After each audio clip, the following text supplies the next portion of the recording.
Hi, everybody. I'm LittleBones309. I'm an indie. Thank you so much for being here. We will begin right away with a little recap. When we last saw our intrepid vampires, Cassie and Teddy had a little tete-a-tete with their old enemy, Cardinal Santiago, who in many ways is kind of responsible, very responsible for them being the way they are. They discussed and realized that there were some issues that they had to face up to, namely that the company that Teddy used to work for, Aegis, was basically getting ready to gun for vampires and other supernatural creatures in the city, and the Cardinal wanted them to infiltrate Owen White's party in order to get Owen White to turn Aegis's attention towards the Gehenna War that is going on in the Middle East and Africa right now, hoping to save Chicago and North America some of the brunt of that damage. At the same time, Helena had been staked by her lover Hayden and brought to a secure location where the regent of the Tremere Chantry, Charlotte Rojas, came to gloat and to basically make her an offer she couldn't refuse, at which point Aiden revealed a lot about himself and basically proceeded to destroy a whole bunch of people, revealing that he was an agent of the Tremere and had been hunting Charlotte Ross for some time and needed her out of the Chantry, so Helena had been used as a bit of bait for that. And then what ensued is not fit for most most audiences, but our audience is perfectly fine with it. So after a little bit of cryptid wow, Helena decided to return. Hey, thank you so much, Bull, for the bits. So 500 bits, that means one night move for each of you. Thank you very much, Bull.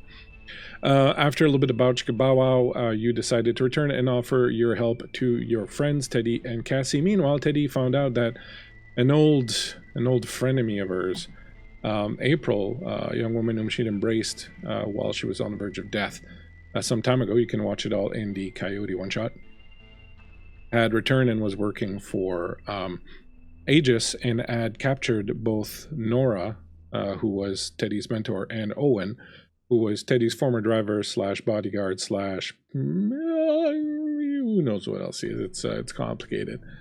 And basically giving Teddy the choice of going to rescue them, which was a personal thing, or helping to turn Aegis away from the city, which was a selfless thing. And in the end, Cassie and Helena agreed to go with Santiago and take care of the Aegis situation while Teddy went out to Nevada and took care of the April situation. I think that's about all of it. Any questions, my friends, before we launch into it? That about covers it, about sums it up. Excellent. For tonight's little reading, I have picked Invictus by William Ernest Henley. Out of the night that covers me, black as the pit from pole to pole, I thank whatever gods may be for my unconquerable soul. In the fell clutch of circumstance, I have not winced nor cried aloud. Under the bludgeonings of chance, my head is bloody but unbowed. Beyond this place of wrath and tears looms but the horror of the shade, and yet the menace of the years finds and shall find me unafraid. It matters not how strait the gate, how charged with punishments the scroll. I am the master of my fate, and the captain of my soul. And so a path is set before us, either by fate, blood, or circumstances. We so seldom get to choose. But along the way are bournes and markers, instances where suddenly choice is thrust upon us, the opportunity to carve our own way forward. Too often we are blind to these choices, or perhaps, as Hamlet says, we would rather bear those ills we have than fly to others we know not of. But in these moments we are forged, our character tempered and sharpened. This is where we stop being part of the morass of humanity and fashion ourselves. Such difficult moment, such difficult choices, offer us the greatest prize of all, a deeper understanding of the truth of us. Why then should these moments be anything less than agony? Great prizes come at great price. And self-discovery is the greatest prize of all.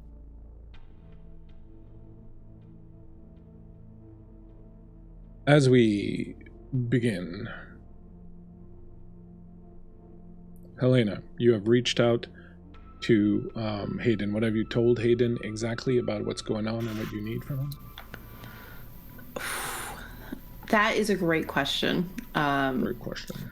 Great question. I think at this moment in time, Helena is operating under honesty with Hayden, and she would probably tell him all that she knows about the Aegis situation, and that the Cardinal is willing to help.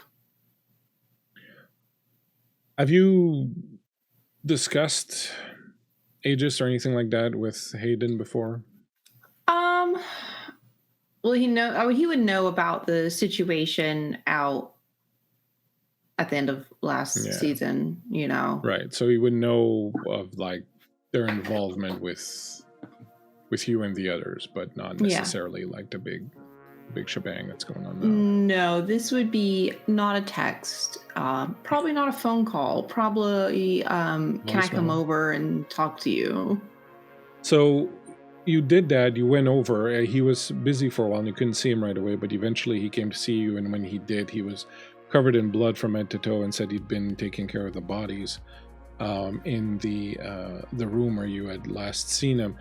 He did mention that Loic, the Tremere Whip, was still alive, but currently out of order, and that by the time he took care of him, he would be bound to him and thus loyal to him.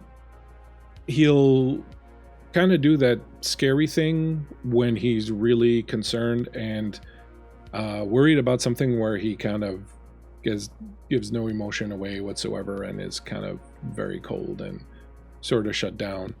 And after you've explained to him the situation, he'll say, and you intend to go there? Yeah. This, what is it, a party? Something like that. Something, I think, a little bit more nefarious than a party, but a party. And you say that Santiago, the Cardinal of the Sabbat in the Midwest, is the one who's organizing all this for you. Yep. Because he's bored? I don't really know his whole stake in the game. Oh, phrasing. Bet your ass he's got one. That, or he doesn't want Aegis killing all of us. That is also an option, because if Aegis is going after Kindred, he's one of them. Are you determined to go there and do this? I don't want to die at the hand of some fuck ass in a helmet. Okay, you're probably never going to get to choose how you die, but are you intent on going there and doing this? Yeah, kind of. Good. We need someone in there to tell us what's going to go on. So here's what you're going to do. You're going to go. You're going to assume that in every way, shape, or form this is a trap. You're going to assume that Santiago's got some kind of ulterior motives. You're going to assume that nothing is as it is. My understanding of Oren White is that he is what's called an awakened or a mage. He's part of a group called the Technocracy. And this is not going to mean anything to you right now, and that's fine. We'll get into it some other time. But the Technocracy is opposed to anything that they deem to be supernatural and dangerous, even though they themselves are very supernatural and dangerous. He literally has the ability to change reality. So you have to be extremely careful about what you see and hear and what happens to you in there. Okay. Also, we're going to prepare something. And he's going to have you wait for a moment. He's going to go into another room, come back. He's going to bring out a couple of little gewgaws and little trinkets and stuff like that, and he's going to prepare a ritual. And when the ritual's done, he's going to take a penny that he's prepared, and he's going to give it to you, and he's going to say, you carry this penny with you. When you want to send me a message, and you can only do this once, you put it under your tongue and you tell me what you want to tell me. Now, knowing Orin White and starting to know what kind of ages, what they do, the second you do this, they're gonna know. So you don't do it unless you really, really have to, and you do it to tell me, come and get me. And when you do this, you go to find the nearest window, and I'm gonna come and get you. I think Helena takes a moment to really like soak in what he's telling her. And she just very slowly nods at him. You take this penny. Keep it safe. Take it. Do not use it unless you're ready to get out of there, because the second you do, it's going to set off all sorts of alarms. Find a window if you can, a door. I'll find you. I'll come get you. Okay. And while you're in there, eyes and ears open. We need to know as much as possible about who's there, what's going on. See if there's any way we can salvage some of this for ourselves. Okay. You got this. I have faith in you.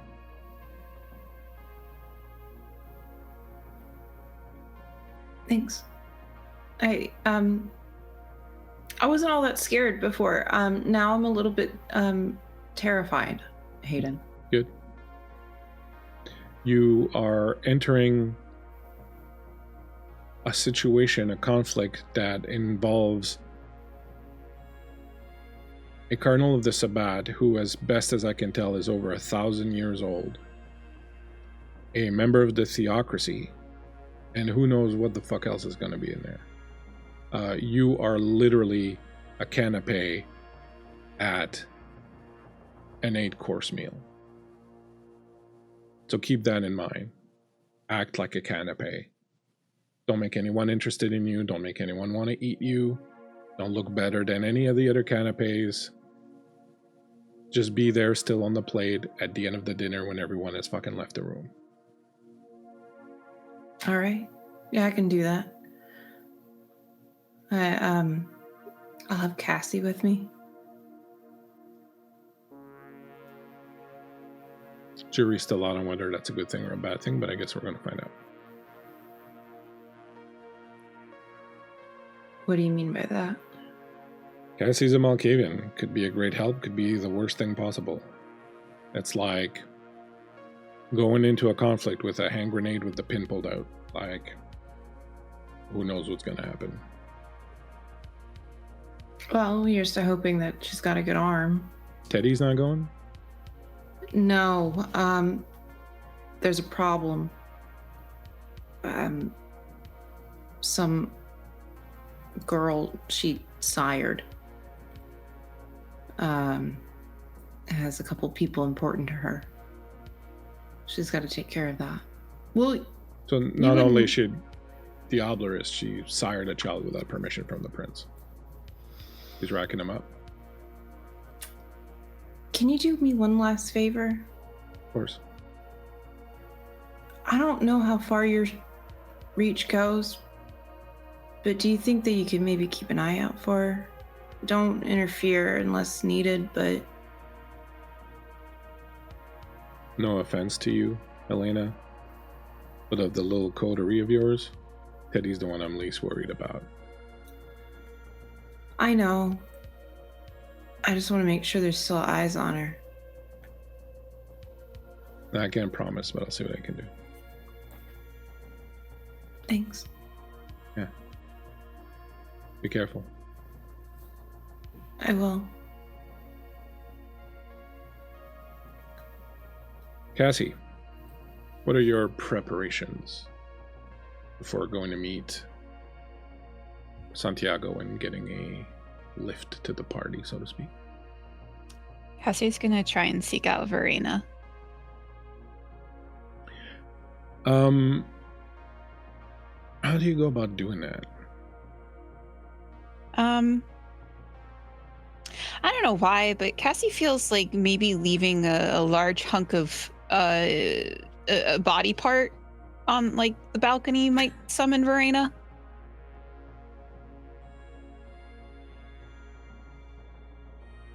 I like it. So you will do that, and eventually at some point you'll hear sound outside on the balcony, and when you go there you'll find her sitting on the railing, her legs swaying back and forth. Hi, Cassie. Hi. Wow, I didn't actually think that would work. I was just coming to check on you. Why do you have meat on your balcony? I thought I needed to get a hold of you, and I didn't really have your number memorized or anything. My phone got microwaved in an accident. Sounds annoying. Yeah. So I'm going to this like party thing. Oh nice. Yeah. I kind of need to not look like myself. What do you mean? I need a little bit of a facelift. How much of a facelift? Can I make you look like Taylor Swift? Maybe like her frumpy third cousin twice removed. Do you want your friends to be able to recognize you or not? I think that they would know who I am. Maybe you could leave like my freckles so that they would know, oh hey, freckles, Cassie. You realize this is gonna hurt like hell, right? Oh yeah. Fully prepared for that. Okay. I think we should do that inside and not on the balcony. Yeah. I mean, I already have, my neighbors already think I'm really weird. Come in. Do you want to change your height also? The length of your limbs? Maybe make everything a little proportional. Maybe like an inch or two shorter. I'm pretty tall, so maybe a little shorter. Okay. Get naked and get in the bathtub. I think that Cassie like doesn't even think twice and she just starts stripping. She looks at you, but you can tell that it's not a sexual thing. Like she's looking at you like a sculptor looks at a piece of marble.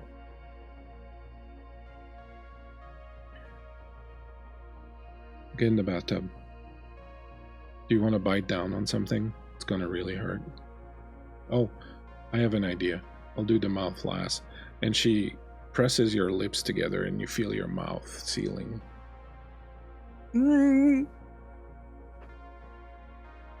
Let's begin. You've never felt so much pain in your life.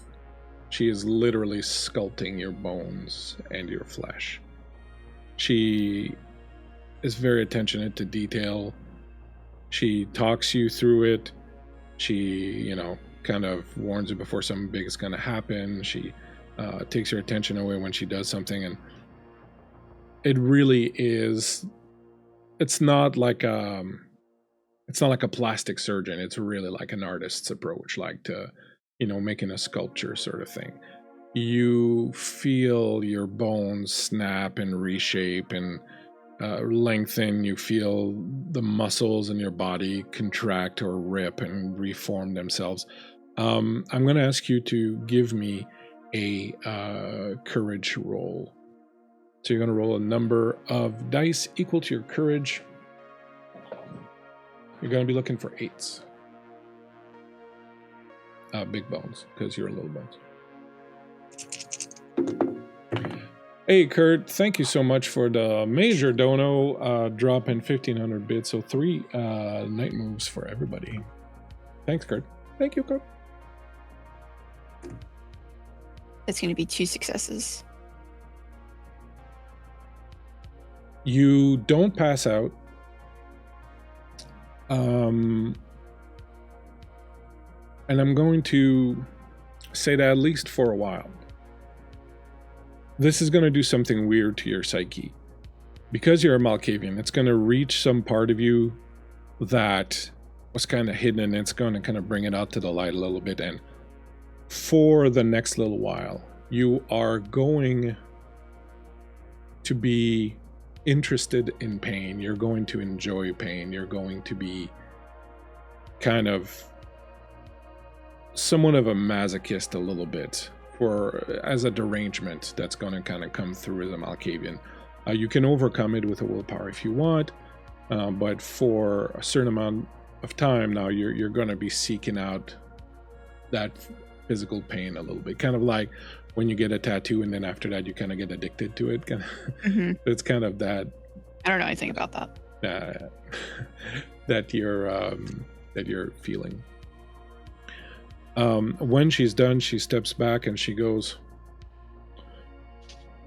I'm sorry that you're not quite as pretty as you were before, but you at least look different. And she'll go over to your mirror and she'll pull it off the cabinet door and she'll bring it over and she'll show it to you. And it's quite remarkable. Like, at first, it feels almost like you're staring at somebody else, but eventually you start picking out certain things, the freckles, the eyes, certain details, things of that nature. You can still see yourself, but it's as if you've really, like, had a major makeover. You can tell that you're a little shorter, a little wider in the shoulders. Things have changed just enough to kind of change your silhouette and your kind of general appearance. And you definitely feel that someone who doesn't really know you really well would not think twice. Someone who knows you really well is going to be weirded out. I think Cassie's kind of staring in the mirror like this, and she kind of looks at Verena and she says, "Oh, you are a really remarkable artist." Thank you. I've worked hard to become so. Yeah. Man, that really sucks though. That was really awful. Yes. Isn't it great? I just realized now that it's gonna actually have to do it again to turn back. Mm-hmm. Or we could just keep trying new and different things. Oh, it's always in the cards. Never say never. Mm-hmm. What color do you want for your lips?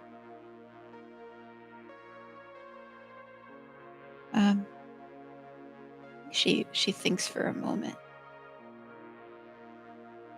Purple. And she puts her fingers on your lips and starts massaging them and changes the pigmentation of your lips, and they become perhaps a slightly darker shade than you had expected, but you get that permanent shade etched into your lips. The image of Verena just like duck lipping Cassie.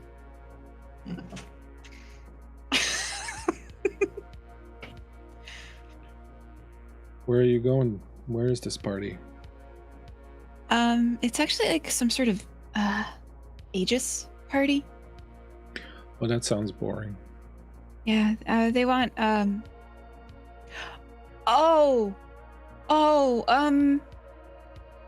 you had like a boss, right? Like you had a boss. I guess. Do you mean Carter? No. Above that, above him. Oh, the Cardinal. Yeah, he paid us a visit last night. Teddy and I. Oh, did he? Yeah. I was part of a plot to try to kill him. You didn't succeed. Clearly. Apparently not. That's very dispiriting. He actually asked me a favor. He asked us a favor to go to this party and speak to someone named Oren. I don't know any Oren. He's not one of us. He hunts us. He hunts us. Sounds He's dangerous. part of Aegis. Yeah. So why are you going? Cardinal wanted us to deliver a message to him about something going on in, I guess, the Middle East, about, I don't know, the kindred gathering. I know you're a Malkavian, Cassie, but are you insane? Yeah. Okay. You know, we thought that maybe Teddy and I thought that maybe because if we get Aegis to sort of stop riding our asses so hard here, it might give us some time to like regroup. If they're sort of distracted with what's going on over there. Sounds very complicated. Yeah, I don't quite really understand it all that much either. I don't really know what's happening over there. I just know that I don't want my friends to die to these dumbasses with guns. You know, Cassie, it's not always up to you to fix everything and save everyone. You've already done more than your share with what you did in Edgewater.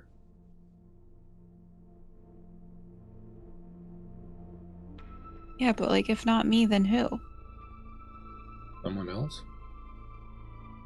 Do you think this is the first time in the long history of the people of this planet that these kinds of things have happened and someone always shows up? Yeah, but what if everyone thinks like that? What if everyone thinks, oh, hey, someone else will show up and it's off my shoulders? No one has and no so one far. will.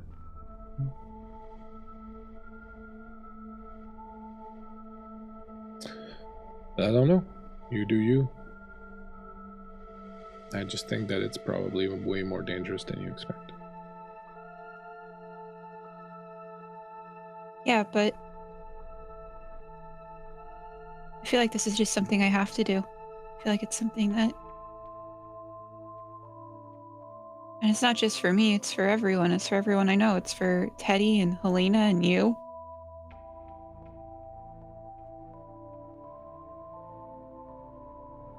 Okay.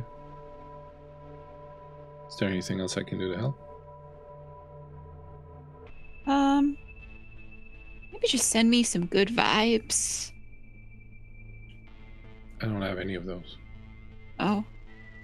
Send some bad vibes to I'm more other into bad weird, people. freaky vibes. Okay, yeah, that's cool too.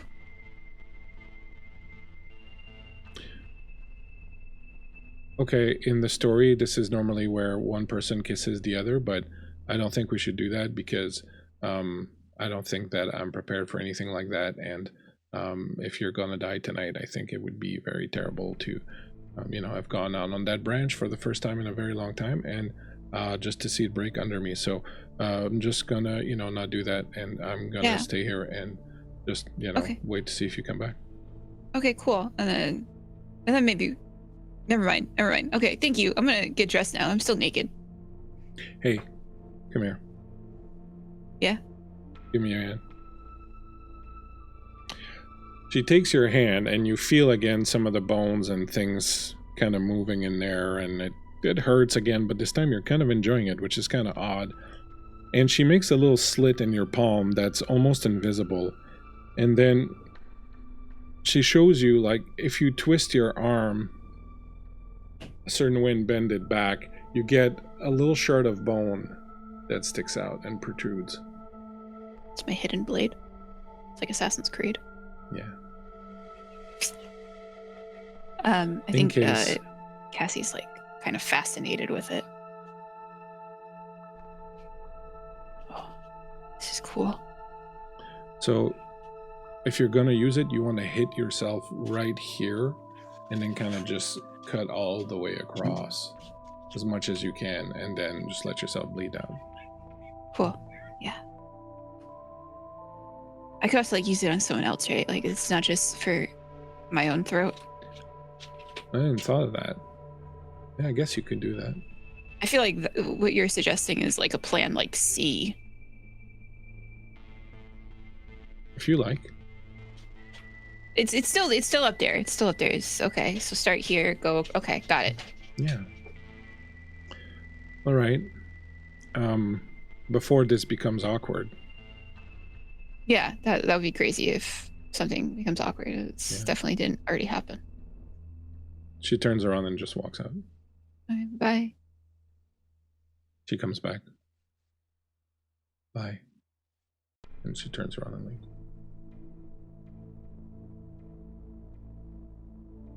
Anything else you want to do before you head out to meet Get dressed. Probably a good idea. Yeah. Teddy. You are jostled awake in the back of the semi by Boz, who tells you, we're at the truck stop. Oh, thanks. You okay back there? I mean, I think I got it pretty much well set up so that the sun doesn't come in there, but, you know, you never know. Yeah, I'm all right. Thanks, boss. You, okay, kid? Need any help or anything? No, I'm all right. Thanks for, taking me here on short notice. Yeah, of course. You aren't planning on coming back, or? Yeah. Of course, I'm really gonna have some in tote with me on the way back, but, I'll get a hold of you if I need a ride, if that's okay. Yeah, that's fine. I'll go park up at the Flying J's just up the road a couple of miles, and I'll hang out there for a few days and nights, and you know, reach out if you need. Thanks. You're gonna be alright, kid. You got a good head about you. You'll be good. Yeah. I think she's gonna kind of make her way to the front and wrap her arms around his neck and give him a hug. Something that's probably kind of uncommon for the two of them. Fixing to die there? No, I really appreciate you. All the times you've helped me out over the years. Just means a lot. Us gangrels gotta stick together. Look in that glove box there yonder. She opens it up and sticks her hand inside. You find a very heavy revolver. A Ruger Super Red Hawk. Like, you can take that if you want. Yeah, I think I will. She kind of sights it, pointing it to the floor as she does so. Pops open the you see that cartridge. It's loaded. There's a couple speed loaders in the glove box with it. She collects all these things and sticks them in her pockets. You can just toss it if ever anything happens. It's doesn't have a serial number or anything. Good. Well, guess it's time I gotta get going. Well, like my dad always said, if you gotta take a shit, you might as well get there and do it rather than keep it inside bothering you for hours on end. He was a poet. Wise man. In his ways. I'll see you soon, boss. Give him hell, kid. Give him hell. She's gonna step out. When you step out and take a look around, you notice that the area is very quiet. There aren't any girls around. You would certainly have expected to see a few of them. You also notice that in the place where normally they would have had a little shrine to Coyote, the candles are out and there are no offerings. But other than that, things look quiet and nothing else kind of sets your alarms off or anything. You know that the house where you last saw April, Misha's house, is about half-hour trek out straight into the desert. You remember well enough where it is. I think she's gonna run out that way some until she's a little bit more into the desert, into the darkness, and once she gets out far enough, she's going to shift into the coyote and just dead sprint.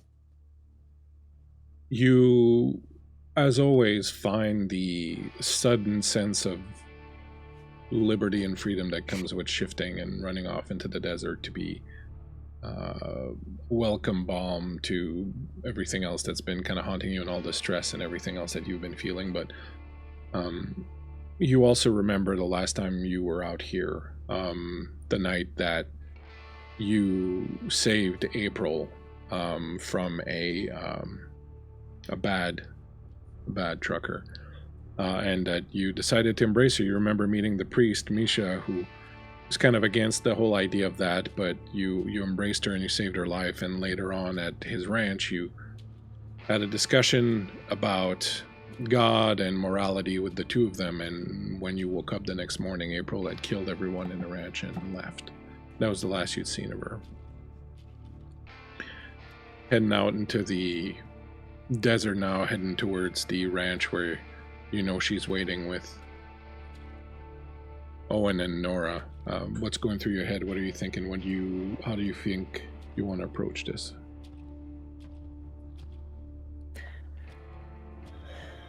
I think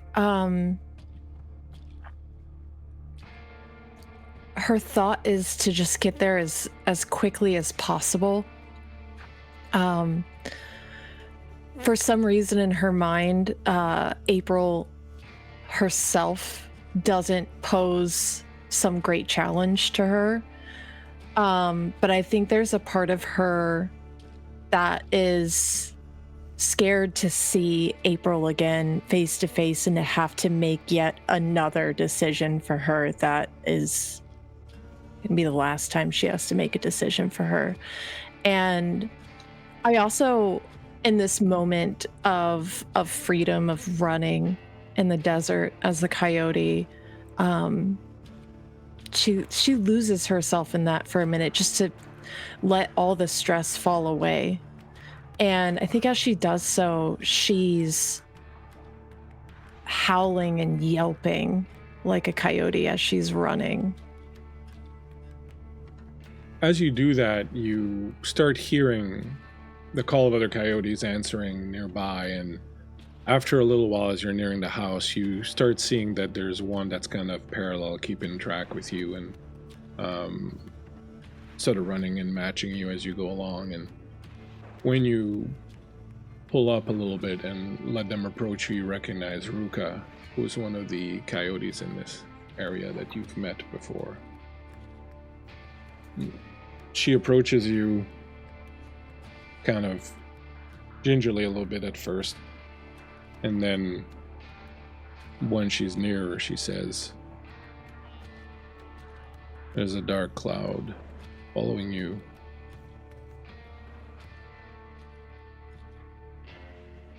Yeah. I'm here to cut off its source." And I think she, still very much so in coyote form, kind of turns her head and looks to the house.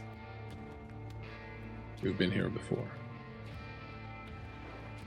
I have.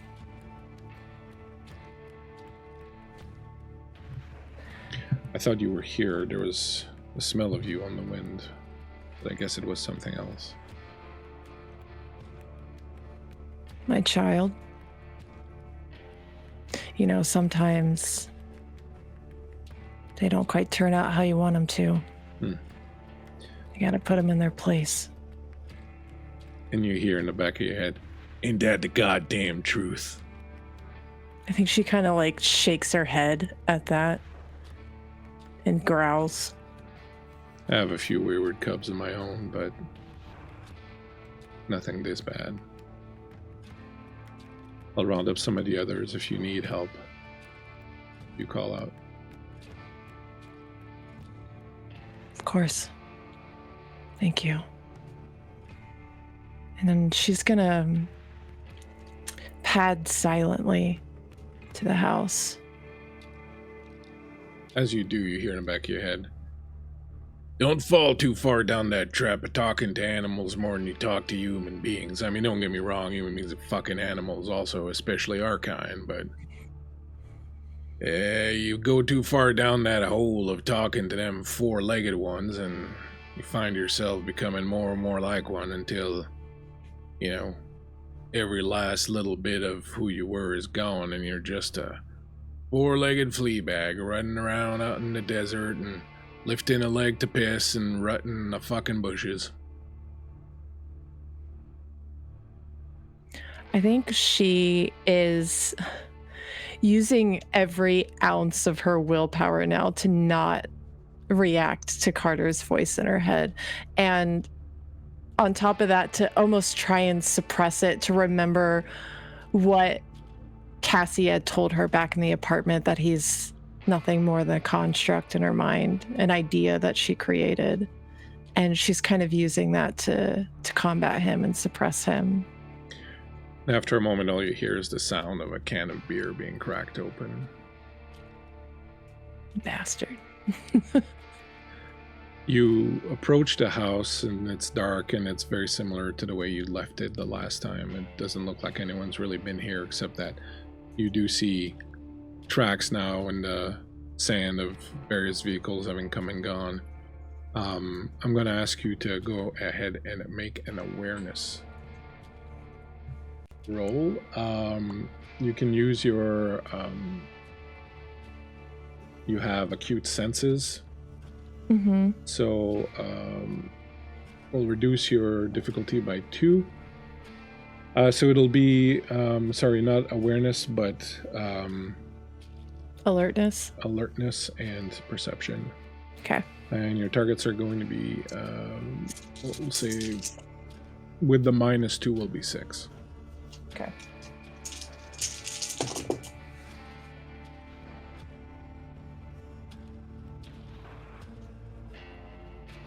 Wow, Jesus, that's 6 successes. Well, all right.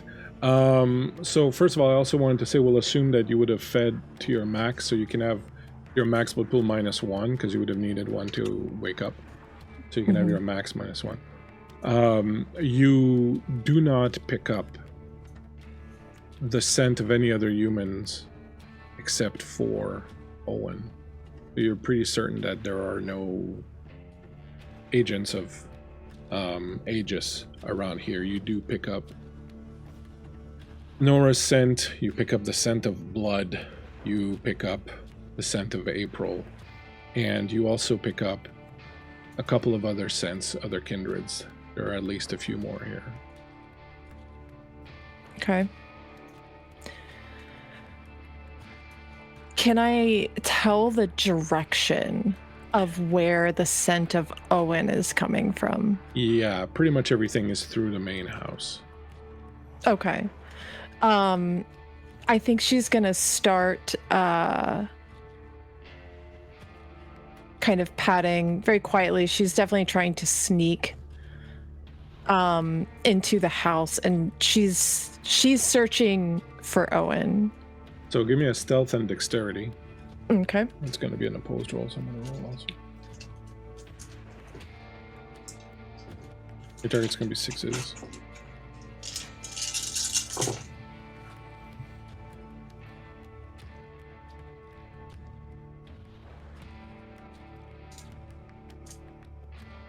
Okay, that is 4 successes, and I would like to use an additional 3 night moves on that. Okay. Make it 7. And as you approach the cabin slowly and stealthily, back in Chicago,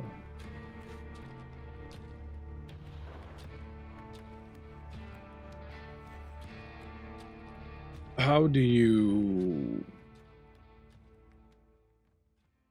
go to meet Santiago? You are supposed to meet him at a park in the west end of the city. Do you go together? How do you get there? I feel like Helena would probably ask Hayden for a ride. I think Aiden would just give you the keys to the car. Wow. He does love me. And say you drive stick, don't you? I feel like Helena does, but not well. But she does not say that to Hayden. So you're going to pick up Cassie. So yeah, I think so. We can do a few minutes here as you are driving together towards this site. If you want to talk about anything, and so is there like a plan? No, I was kind of hoping that Santiago might have a little bit of a plan. I mean, he's gonna get us in there, and then. I was just wanted to say you do notice that Cassie looks somewhat different. Oh yeah, that's what happened to your face? Are you okay? Yeah, I had Verena change it a little bit. Okay. Is it bad? Do you not like it? No. That's not what I said. It just is a little different to hear your voice on a different face. Yeah, and she made me shorter too. And then I'm gonna show her my little hidden bone spur. Mm-hmm.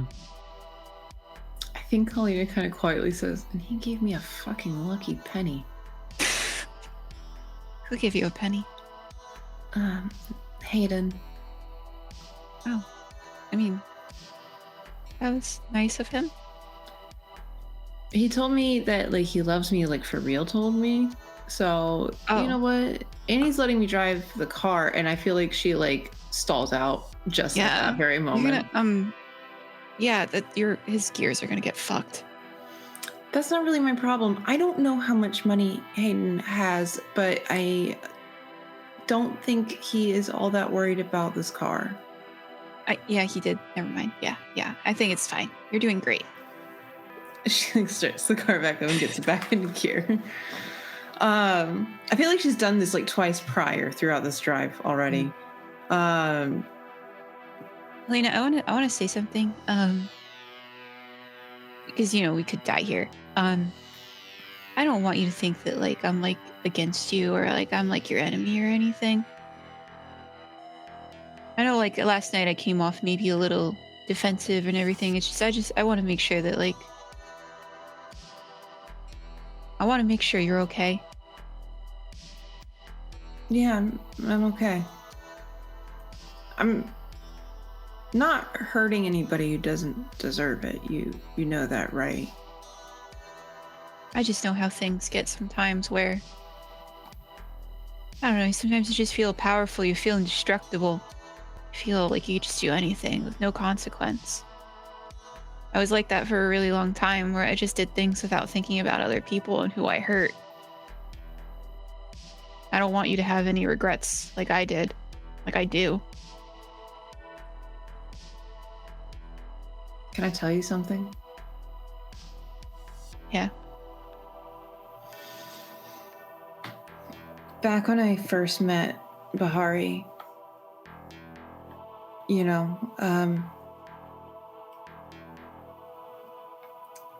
those two kids who worked at the shop back then when we all first met. Mm-hmm. I tricked them. I led them into my apartment. I locked the door. I held it closed on the other side, and I let Bahari eviscerate those two kids.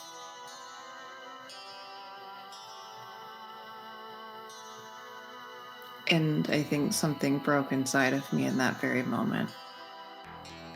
Something went out. And I don't know if it's because of Bahari, because of the blood in my veins, or because it's just who I am. I don't know if I know how to love people. I don't know if I know how to be anything other than this. But to be completely honest with you, I don't know if I would change anything. I have my own demons to deal with. I've got to live with what I did.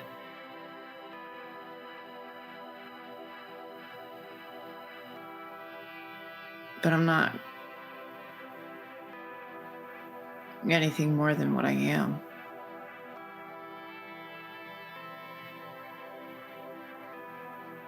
And then she just turns back and keeps driving. I think Cassie leans forward. She turns on the radio.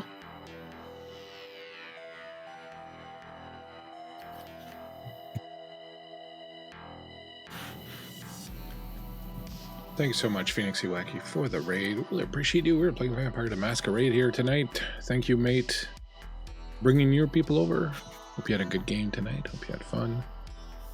As you drive on, you eventually arrive at the location that you were given by Santiago.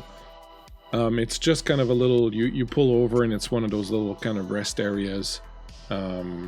That's right now deserted. There are a couple of lights, but they're out. There are no other cars, nothing else around there. But as you start approaching, you noticed one of the shadows that's what you thought was just, darkness kind of starts to take form. And as you approach, you realize that Santiago is standing there, and he's looks like he usually does with his kind of long, crazy hair and his beard.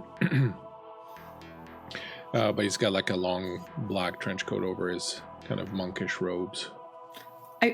It's very important for me to note that Helena didn't park the car. She coasted into a spot after stalling out again. Excellent. Helena, I think it's the first time you encounter Santiago. It is. You... Certainly with Bahari, had encountered someone who was older. And you certainly encountered someone in Bahari who had, was very much in touch with darkness. But Santiago's a whole other thing. Like, Santiago's like staring into the void himself. His eyes are just these dark, black, bottomless pits. And there's just this presence, this heavy, dark, unsettling presence around him.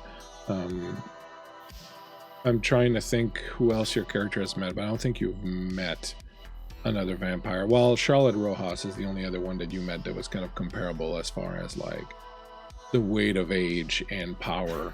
That's just like unmistakable. Like you know that there's no way you could do anything to this vampire at all. Like he's just some other type of creature now.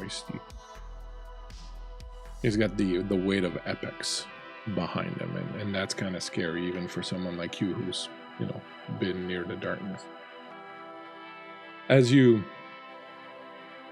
disembark from the car, he says, "You're not Teddy." No, I'm This not. is Helena. The serpent. Yeah. What happened to our little dog?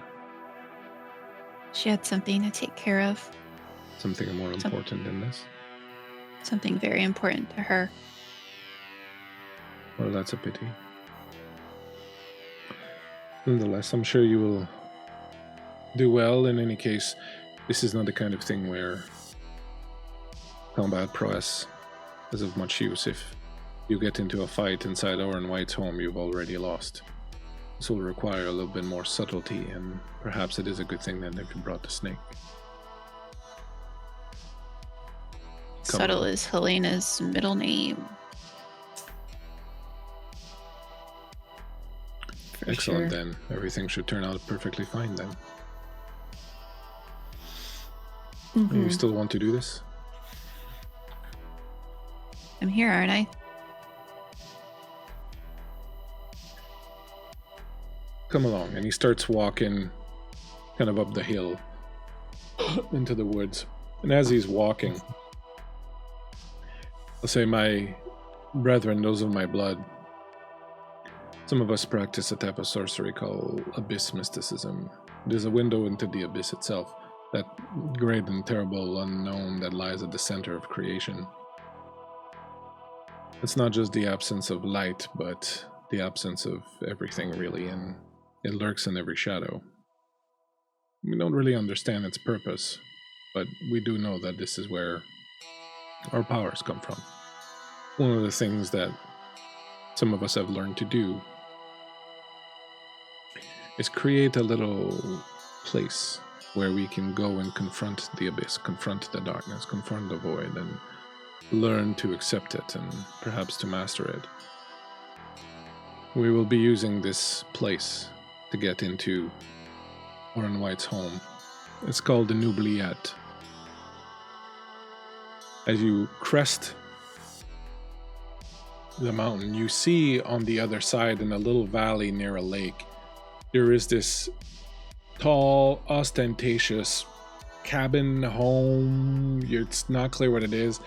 It looks kind of like an old school chalet, but it's all glass, and there's like just tons of light in this big glass house at the front of it. It's got several floors. It lights up the entire area. There's so much light there. And as you kind of are on the hill, a fair distance away, you can already see that the grounds are being patrolled by what appear to be men with guns, and they have dogs and things of that nature. The oubliette will allow you to step right into his home, bypassing most of the security. However, once you are inside, you'll be on your own. It would be impossible for me or someone older to approach. Oren White is too crafty for this, and they just have already developed ways of spotting the more powerful among us. And as he says that, you hear from behind you the sound of a motorcycle coming up, and then it stops, and he turns around and he says, "Are we expecting anyone?" Helena's gonna turn and look. Coming up the hill,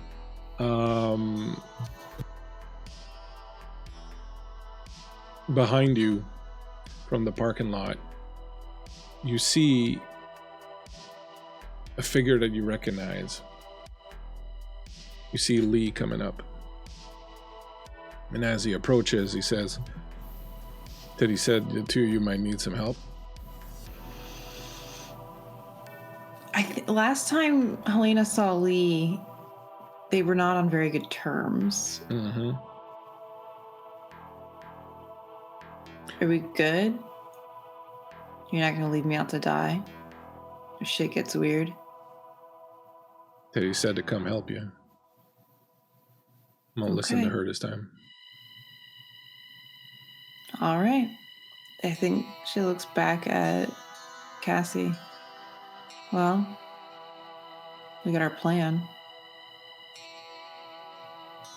Santiago looks at Lee and goes, "Well, I see Carter's brood will be represented here. I was always surprised that you did not end up killing him, or that he did not end up killing you first." He said, "Well, I tried. I gave it my best shot, but I failed. Teddy did it. That gonna be a problem?" Santiago looks at him and goes, "Carter is not my concern. Carter knew what he was doing. Also, he brought an assassin into my home. I don't think he knew he was doing it, but, well, there are just certain things you can't forgive that easily." All right, then. What are we doing? Just strolling in there, parachuting in? What are we doing? Traveling into the abyss. Oh, well, at least we know the way. You do not, and it's going to be very important that you do not lose yourself in there. And for that purpose, and he reaches under his coat, Santiago does, and he pulls out a ball of red yarn. And he starts unrolling it. And he goes over to Lee, and he ties part of it around his wrist, and then he lets out some loose, and then he comes over to Helena. And he makes a loop and ties it around your wrist also. And then he keeps unrolling it and he comes to you, Cassie. You know, Cassie, it is very interesting to me that your ancestor, a woman by the name of Ariadne, began this whole affair when she stepped through an oubliette with a La Sombra named Ines. When she found herself on the other side, what they did there led to the escape of the unnamed one and, well, our current predicament. I find it quite fascinating that it is ending as it began. He ties the red string around your wrist. I think Cassie kind of picks at the string a little bit, reminding her of the thread that she followed in Edgewater. He lets out some more loose and ties part of it around his wrist, and he puts the rest of the yarn in his pocket. Keep close. I will take you as far as I can. What does this Orin look like? So we know. I don't think you'll have difficulty recognizing him, but my understanding is that he has a slightly brownish complexion, short hair, will be dressed well. You'll know him. Okay. The oubliette is a place where you are left completely alone with your thoughts. You will not have any other senses. Follow the tug of the string and try not to let your inner selves get the better of you. And as he says that, he turns around and he starts walking, and it tugs on the string. And you feel the pull of it.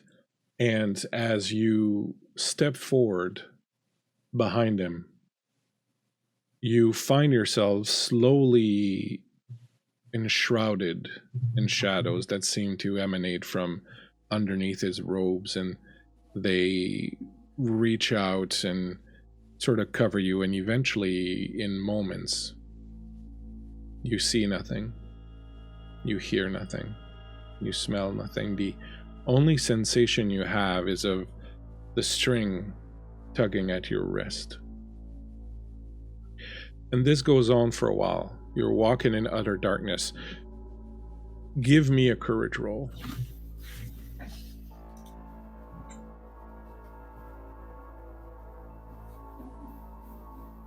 What am I rolling, Blake? By rolling a number of d10s equal to your courage, you're looking for 7s. I couldn't find my courage. Well, that would be a good time to find it. I'm trying to find it. It's a top right hand-ish. There's virtues, there's self-control, instinct, courage.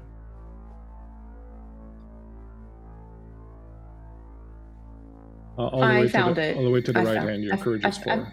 I found it. You found it. I found it. I got 2. I'm going to use 2 night moves to make it a 4, though. Excellent. Oh. You wanted 7s, right? Yeah. I got 3 successes. Excellent. No 1s. As you are 3. pulled deeper and deeper into the oubliette, and all your senses disappear, and the only thing that's left is that tug.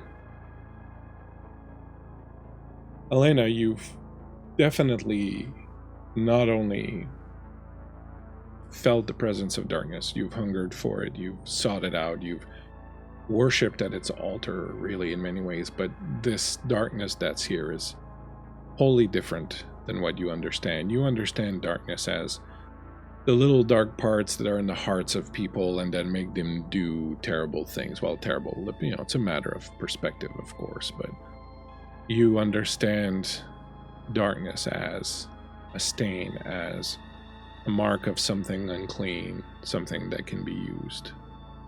The darkness you're facing here is complete negation, complete void, complete absence of everything. It's not just an absence of light, it's the absence of everything. The things that you look for in darkness, sin, desire, any of those things, they don't exist here. There's nothing that exists here. There is a meaningless to everything when you're in here. And as you step through this darkness, you feel your very belief in Set, in all those things, kind of shaken to the core, because you realize those things aren't real. They can be taken away, they can be wiped out, just the same as everything else. There is, at the core of life, there is apparently this absolute nothingness, and you're kind of overwhelmed for a second with this whole feeling of meaninglessness. How nothing you've done, nothing you've accomplished, getting Bahari killed, taking her place, giving her the kids, creating this entire organization or worship or cult around you, all the power, all the wealth you've accumulated, getting Hayden to say I love you, all those things are completely meaningless because they are not what's at the core of things. What's at the core of things is nothing, and it shakes you. You steel yourself against it with your courage, but you truly wonder why you're doing all these things you're doing.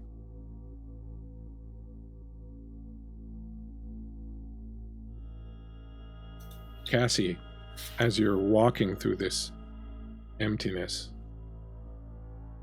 you feel a sense of peace come over you.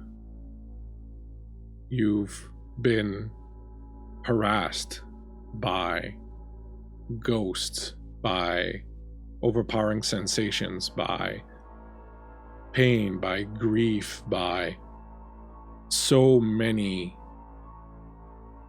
aggravating, damaging things in your life that for the first time you feel you can breathe. You feel a sense of peace and calm and serenity. And then, just as you start feeling this, that old fear that you had of disappearing, that thing that for so long haunted you, comes back and it grips you again. And you do get that. This is what it feels like, disappearing the way you used to fear it. This is what it would feel like, would be being in here. This is exactly what you feared.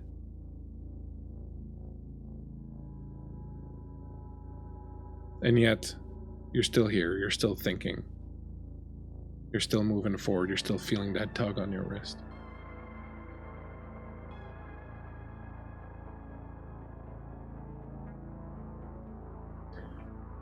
Eventually, you hear Santiago's voice, both of you. We have reached as far as I can go.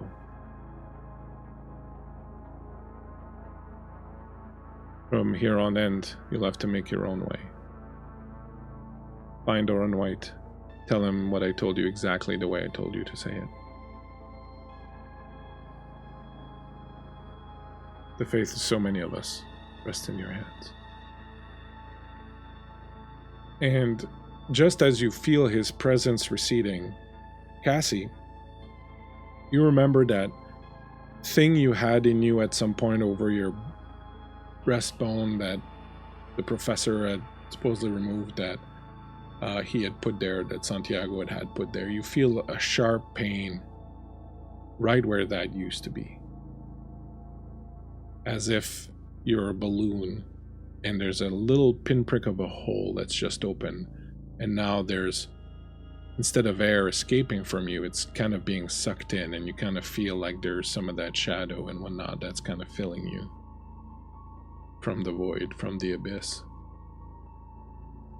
The next moment, the three of you are standing down a corridor in an overly lit house. You can hear downstairs the very muted sounds of a party. You can hear distant music, glasses clinking, people talking, but it's very, very far away, almost as if you're underwater, or they're underwater. You're in a long hallway. Everything is white. The walls are white. The ceiling's white except the carpet, which is this deep, deep purple.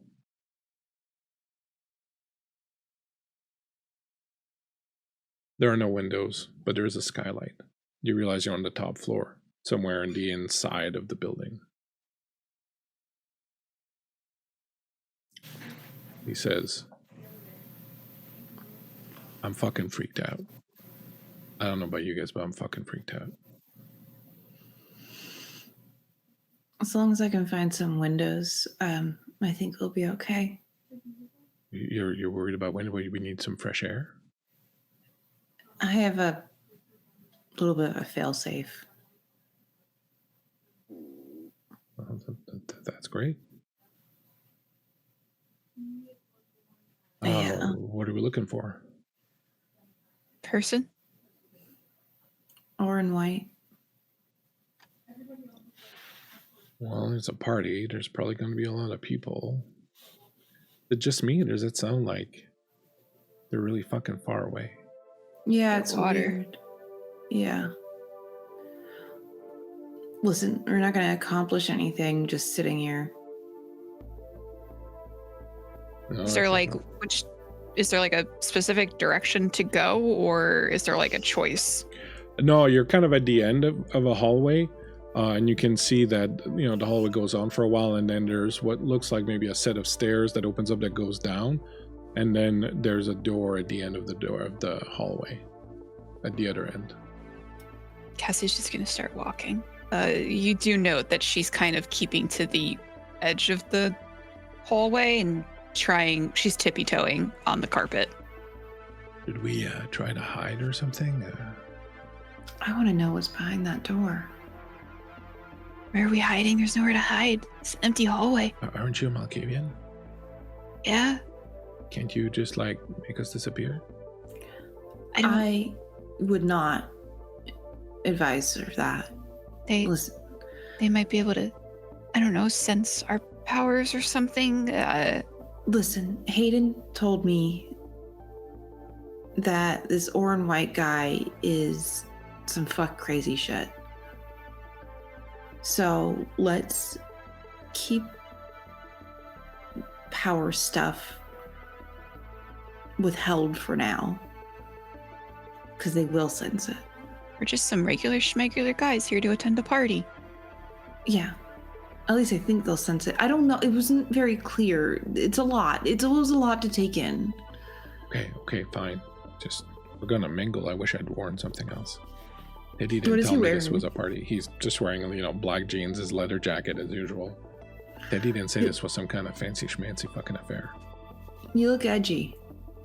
Yeah, you think so? You like it? I don't like it. I didn't say that. I just said you look edgy. Yeah, your boyfriend And she's doesn't have not always eyebrows. good. Your boyfriend doesn't even have eyebrows. Fuck. Hey, let's keep walking, guys. Come on. Where do you go?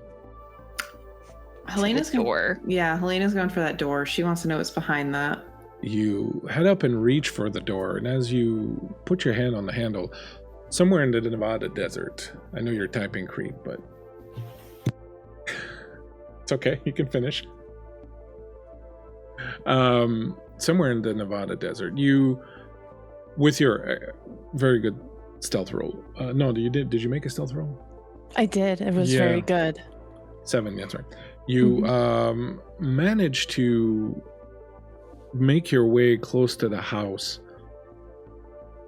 As you approach the house, I'm going to say you feel something strange. So the closest thing that kind of reminds you of that, and I want to say to Bones and Myriad, if you need to get up to go to the bathroom or something, you can. And this is going to be a minute. What you feel, the closest thing you feel to that, when you were young, if you think back to when you were young, the moment in your life when you were the most awed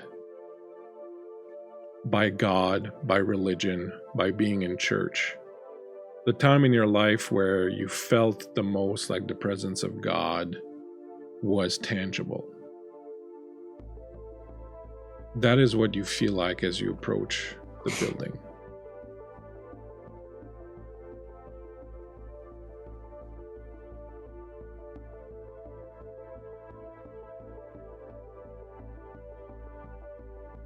What would you like to do?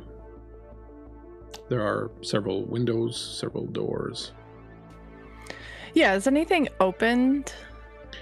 Nothing's open. Like there's no door that's ajar, no window that's open per se. There, you could look in through windows if you wanted. There's some that have curtains open and whatnot. I'm gonna assume that you do. You see, basically the house is pretty empty. Whatever happened after the murders, the place was cleaned out, so there's no furniture. There's kind of nothing. But you do sense that there are presence inside. You can smell them. There's a number of vampires inside. You can smell April. Okay.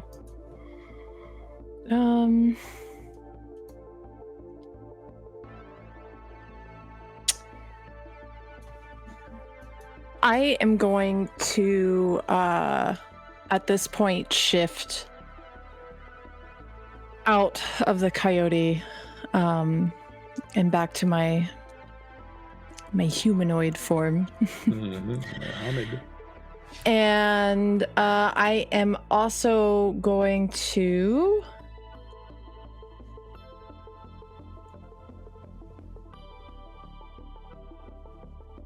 I'm going to expend a blood point, and I am going to...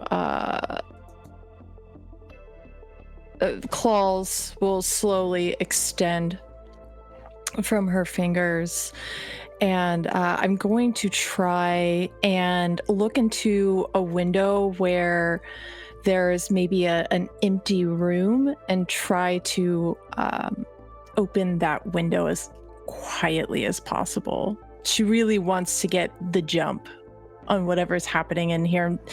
As I had said before, she's definitely trying to find Owen and Nora first, but she's kind of following her nose to Owen because she sees him as being the weakest between the two since he's human. And your stealth roll earlier was really good, so you managed to open the window. It's not locked or anything. It slides up very easily. The curtains kind of blow out a little bit into the cool night wind. You manage to slink your way inside. As you do, you feel that strange kind of holy presence even more. It's almost making you uncomfortable. It's hard to pinpoint it or sort of what it is, but it's almost kind of like you're walking in a very strong headwind. Like there's something that's kind of like pushing against you, that's physically kind of trying to push you back. You walk in through the room, very careful not to make any noise. You'll catch the sound of someone or something moving upstairs. The sense that you're capturing the blood, Nora, Owen, seem to be coming from downstairs. Okay. You are at a doorway that kind of connects to the main area of the house. You know from when you were here that you have to cross the living room to get to stairs that go downstairs, and that the rest of the house is kind of further back that way. Yeah, I think she's going to head towards the living room, and before she enters the living room, she's kind of gonna do a little peek inside and look around and see if she sees anything before she crosses the threshold to make her way downstairs. You peek in the room and you see 3 people there. You see 3 women, very clearly vampires.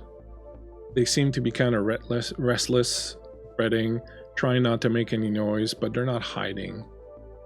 And you recognize them as some of the women you've met from the truck stops at various points in time.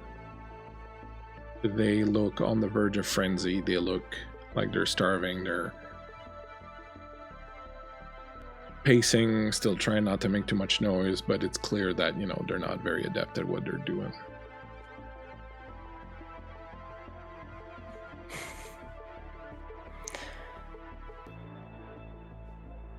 Damn. That bitch. I'm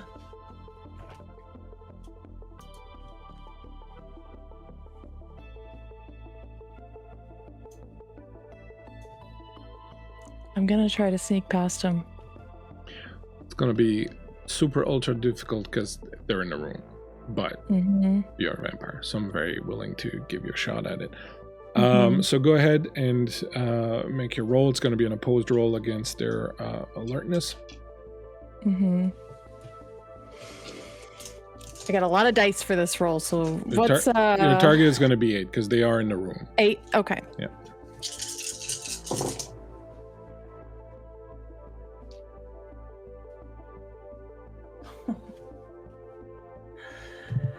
I got 1 success. As you step into the room very carefully, the first board you step on goes, and the 3 of them turn and look at you, but they don't move. They start kind of moving to kind of spread out a little bit.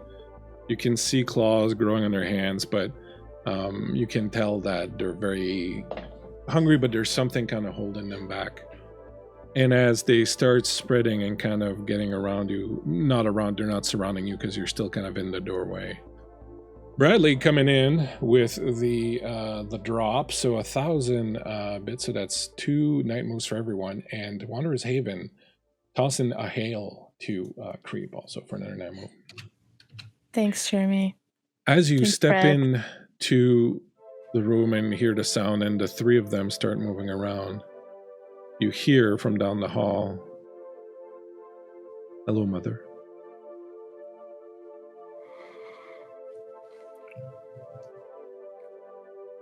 I think she's, I'm assuming this is coming from behind me. Not behind you, like down the hall to your left kind of thing. Oh, okay. She's gonna straighten herself, and I think she feels the hair on the back of her neck stand on end. What have you done, April? Nothing you didn't do. Just doing what I was taught. No. Not like this. No? How is it different, Mother?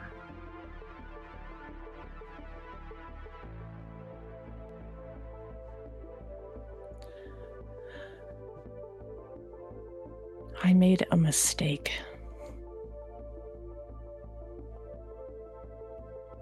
I took something from you that had been taken from me as well. And I don't have words to tell you how sorry I am.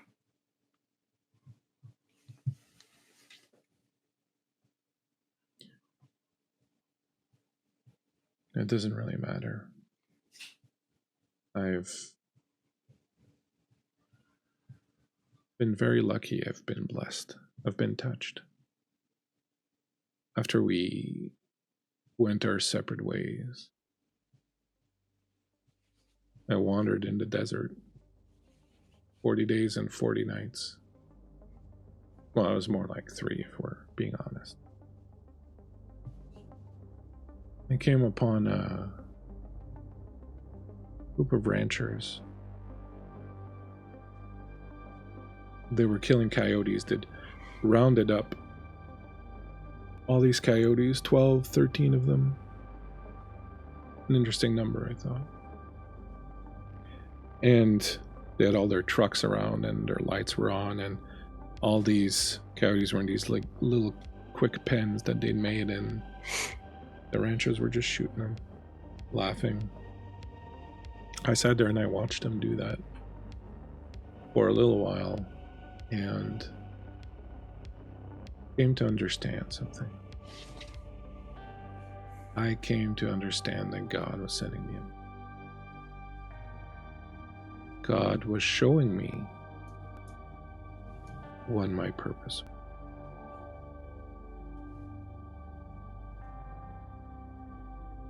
I decided to go back and find you.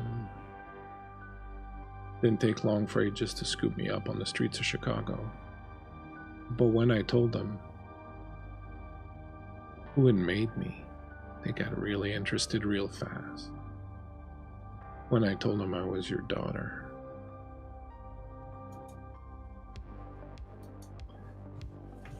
A man came in, he was eating Werther's original. It was disgusting, the sounds he was making, but he stood there for a while and looked at me and said, "We can use someone like you. You see, Teddy used to work for us, and we invested a lot into Teddy. And we'd really, really appreciate it if Teddy came back." I said I could probably do that for them, as long as they gave me the opportunity to do what God had sent me here to do, which was to kill those like us. And so here we are. And I have your friends. And I'm going to give you one opportunity to save them. Mother, get on your knees, crawl over to me, and beg for my forgiveness. Beg for God's forgiveness. And if you do that, I promise I will kill you swiftly, and then I will let them go.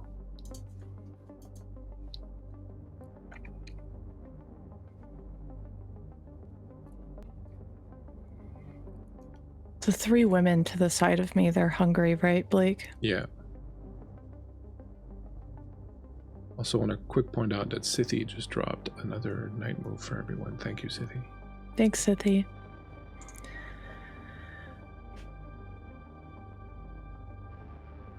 I'm gonna rush at her. Claws out. You pull out your claws. You start rushing towards her. This is a good point for us to take a break, my friends.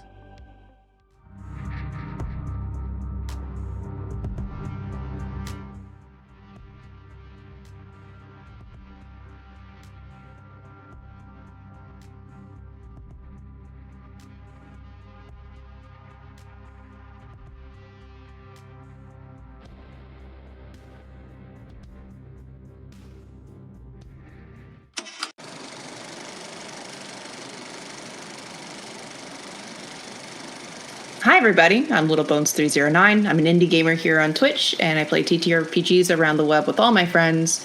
And over here, I play Helena, the follower of Set and curio shop owner. Goth mother, if you will, who is going to be lurking in the shadows and watching and waiting. Hi, I'm Darling Creepshow, just your resident creep on Twitch. I play TTRPGs like Vampire the Masquerade all across the interwebs, and I also paint D&D miniatures.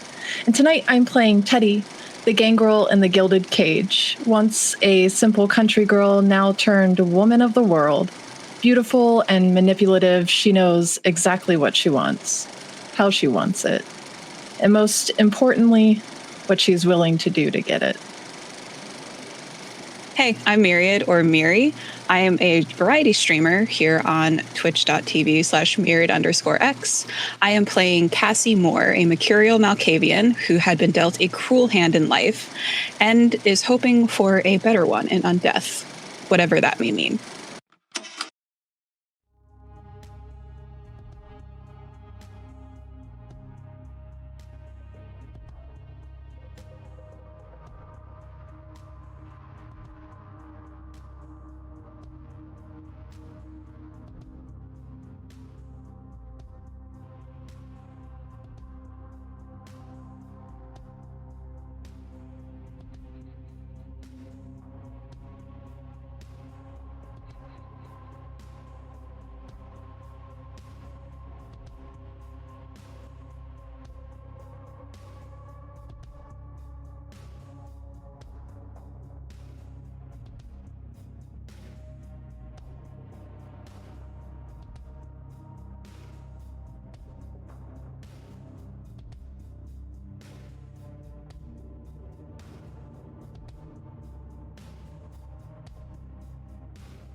Change, the seed of every epic, the heart of every lore. Legends are not just tales, they're experiences lived and shared. Every voice adds to the legend, every moment becomes a memory.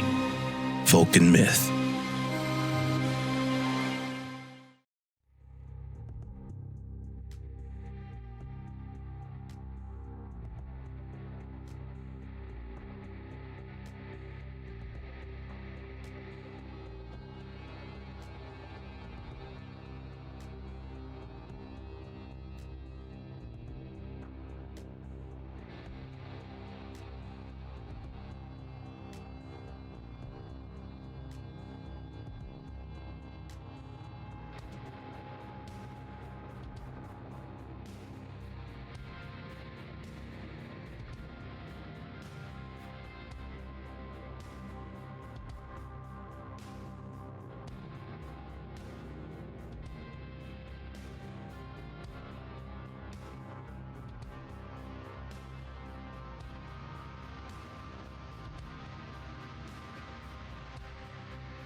My friends. That's us. We're your friends, right? Yeah. Best friends forever. Yeah. There's Alright, a Champagne, just loose smile like definition that. of the term friend, but yeah. What do you mean loose? We're tight. Loose. We're tight. Like a Tight butthole. like a tiger. Tight like a tiger's butthole. Bradley, thank you so much. Another 2 9 moves for everyone. Bradley, who is, well, let's face some fact. Bradley's my sugar daddy. Thank you, Bradley.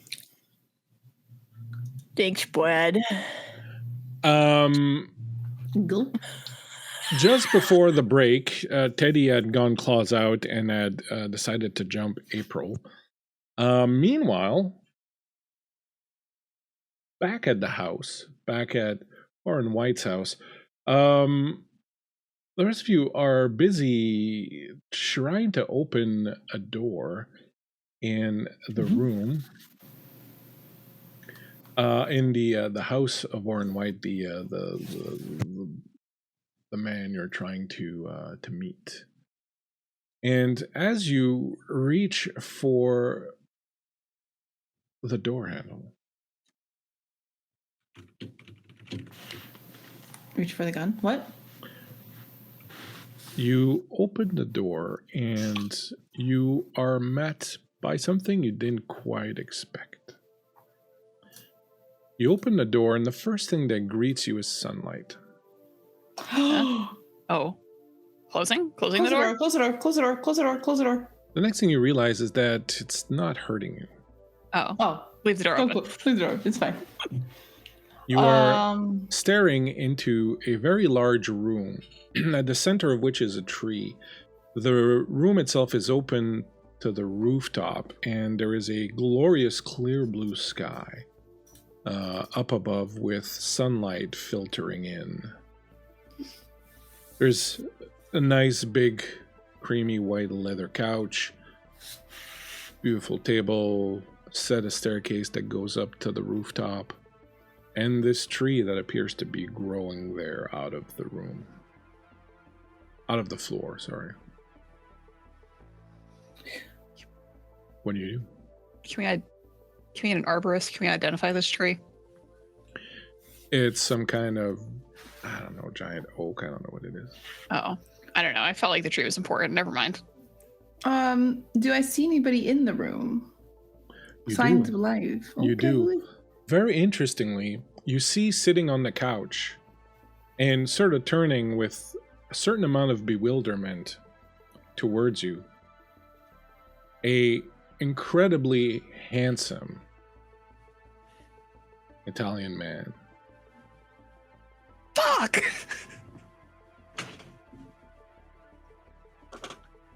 Whom you, Cassie, specifically recognize as Attias Giovanni, the former head of the clan here in the city. And sitting with him and enjoying what appears to be a glass of white wine, though the scent of blood is in the air.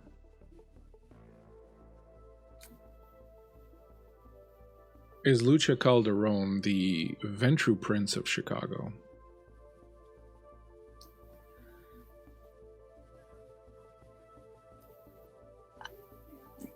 Before you say anything, Cassie, don't trust anything we see. Okay. Do they take note of us? Yeah, they turn and they're like, kind of a who the fuck dares kind of thing. We know that Attias Giovanni fled the city, correct? Yeah. Okay. Good evening. Princess, that Cassie. Are you lost, child? Just looking around, getting a lay of the land. Well, did you want something? We laid the land, and I look at Helena. Helena slowly closes the door. So you turn around to the door, and there's no door there. There's definitely a little hallway that continues down. Oh, yeah, okay. Wait a second. There was a door. Where did the door go? Can I feel for where the door might be? Yeah, it's just Or was? empty air, and then there's like a corridor that goes down. You can see there's a little bar there. Oh, fuck. Okay. Again, don't trust anything. Okay. But take note of everything. Okay. You went to college. You're smart. She's gonna look back at Lee. How's Lee looking at the moment? Lee's pretty much like the rest of you. He's like looking around and just not really understanding what's going on. And he kind of turns towards you and he's like, "Are we dead?" Well, in a sense. No, And we're not dead. And is that the fucking prince of the city? Yeah. Hayden told me some weird shit might happen. I don't know. He just said don't trust anything that we see. You know, things might fuck with our minds. As she's saying this, Cassie, you realize that the string that you had removed from around your wrist is back, and it trails down to the ground, and it trails all the way outside, and you can see that there's a doorway that opens up. There are bookshelves on either side of it. And you can see beyond it what looks like the Mediterranean Sea, Aegean Sea, something kind of like that. The Black Sea. There's another big, beautiful white tree that grows out there, and your little red thread goes out onto that balcony. I think Cassie, like, instinctively starts following it. Helena follows her. Do I see this thread that she's looking at? Or is No, she's just kind of looking at the floor. This is like a blood sniffing situation, dog situation, and she's just gonna follow that little nose of hers, and right behind Cassie. You follow Cassie. Cassie, you step out onto this balcony. Elena, you step up behind Cassie, and when you do, you see Cassie sort of looking off into the distance. Cassie, you notice someone there. You remember her from the coffin in the center of the maze under Edgewater. Beautiful young woman, looking very at peace as she's looking out over the waters. You see below you the city of Constantinople, spreading out along the hills and along the coast. You hear the sound of the city alive with life. I think Cassie very quietly calls her name. As you open your mouth to call her name, Elena, you see Cassie staring off as if she's maybe looking at something or someone. And then she goes to speak, and as she does, you see darkness start to pour out of her mouth.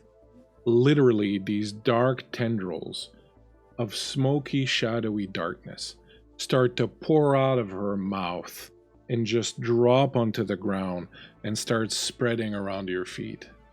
What the fuck? Go ahead, I'm sorry. No, it's okay. What do you want to do? I want to clasp my hand over Cassie's mouth. You put your hand over her mouth. The darkness seeps out through your fingers, starts to roll down your hand, starts to spill all over you. And you can see these tentacles of darkness really kind of reaching out. And as you're doing this, you hear a voice from the entrance to the balcony who says, "What the hell is going on here?" And as you look up, you can see a man that you can tell is human and not at all a vampire, who approaches, and the tentacles shoot out and wrap around him and start wrapping around his body and start wrapping all the way around his head and start going into his mouth and dragging him down to his knees. Cassie, Ariadne turns to you and says, "It's pleasant to meet you under much better circumstances than the last time." Well, I'm not sure how better the circumstances are. But no, it's... Are you real? No, Cassie, I'm not real, but Mm. in this place, reality takes on a whole different meaning. I'm just taking a moment to speak to you. Do you have a moment to sit with me? I think Cassie kind of just instinctively goes to be next to her. She takes your hand and guides you to a little bench next to the sort of handrail that, the balcony rail that protects people, and you can see the city below you. And behind you, there's just this open doorway. You don't see Helena or Lee anymore. There's a plate between you with olives and little grapes, and there's a couple of cups. And she says, "We have to be quick. I don't think we have a lot of time. But I wanted to tell you something." And she reaches next to her and there's this beautiful little golden knife that's next to her, and she takes it and turns it so that the handle is towards you, and she places it on the table in front of you. She's like, "I want to talk to you about a little problem our bloodline has." And as she does that, Helena, you're watching Cassie on her knees now, all this darkness pouring out of her, wrapping around Orin White, going into him, suffocating him, slowly grinding him down, bringing him down to his knees. Lee's looking at you like, what the fuck do we do? What the fuck? And you see him pull his claws, and he cuts through the black tentacles, and it's just like cutting through smoke. They reform immediately and start crawling back towards Orin White. He's like, "What the fuck is going on, Helena?" I think Helena sort of ignores Lee in this moment. And she takes this moment to seize this power that she has over Orin White, or at least she thinks she has over Orin White. And I would imagine Cassie would have told Helena exactly what would have been said on their car ride over. And she gets close to Orin, and she takes his face in his hands as he's being suffocated by these tendrils, much like how Hayden has time and time again taken Helena's face like he's going to kiss her, like she's going to kiss Orin.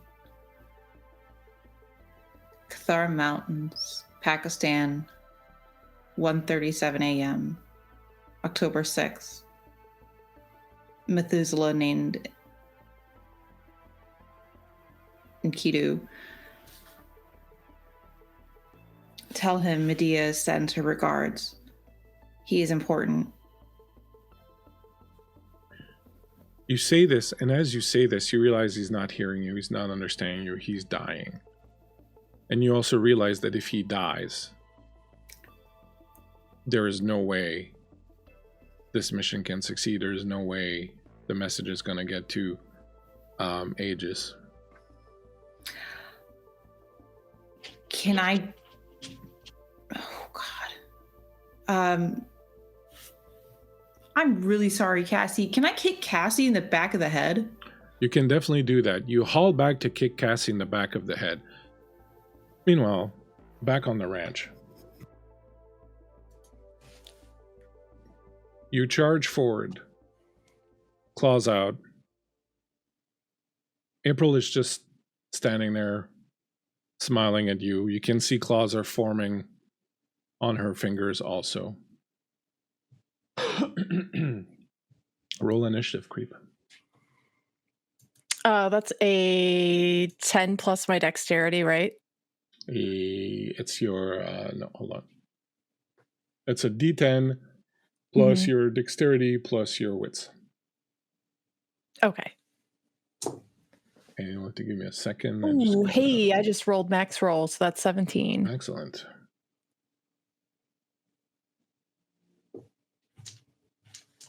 Give me just 1 second. I think that's the only time I've ever got a good int roll in this goddamn game.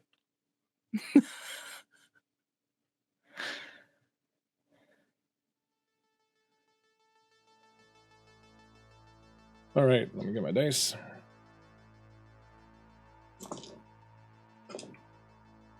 Okay. Crazily enough, I got a 10 also. But I don't think her stats are as high as yours, so you'll probably get to go first. Yes, you get to go first. So as you move towards her, you jump her. You see the other three are kind of starting to move towards you also. And she's also kind of drawing her claws. Something that draws your attention as you're approaching her is you realize that... Sorry, I have a cat in my throat now.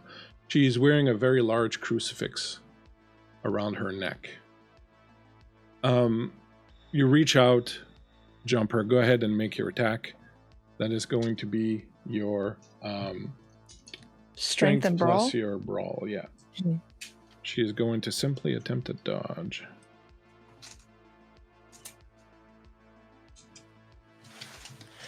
Okay, this is a lot of fucking dice. Jesus Christ. What is my target? 6? Yeah, target is 6, yeah. Okay.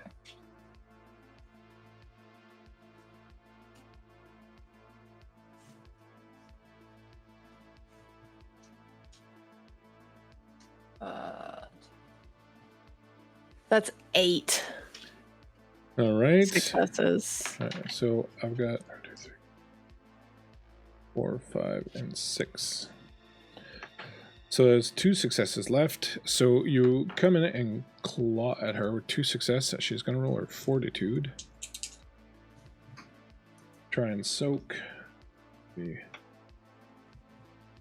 1 normal damage and 1 aggravated damage.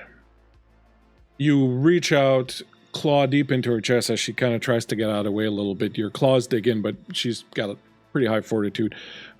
So you do manage to score an aggravated wound on her, but one of them has been transformed into a normal one. So you claw at her, blood starts spilling out. You do see a reaction from the others. As soon as the blood comes out, they kind of smell it and they kind of want to react. You can tell that they're having difficulty too, and you kind of hear in your head, you hear, "What'd you think? They're fucking blood bonded to her. You think she's just gonna lob them at you, not have control on them? You're gonna have to give them a lot more than that to fucking get them breaking that shit." But you can see that it's kind of stalled them. Like they're kind of, kind of short circuiting a little bit. So it's bought you some time for sure. So you claw April and she kind of rolls away, and then she is going to counter claw you because she has less dice because she tried to dodge. So you're going to roll your stamina plus fortitude. Okay. Your target is going to be 6.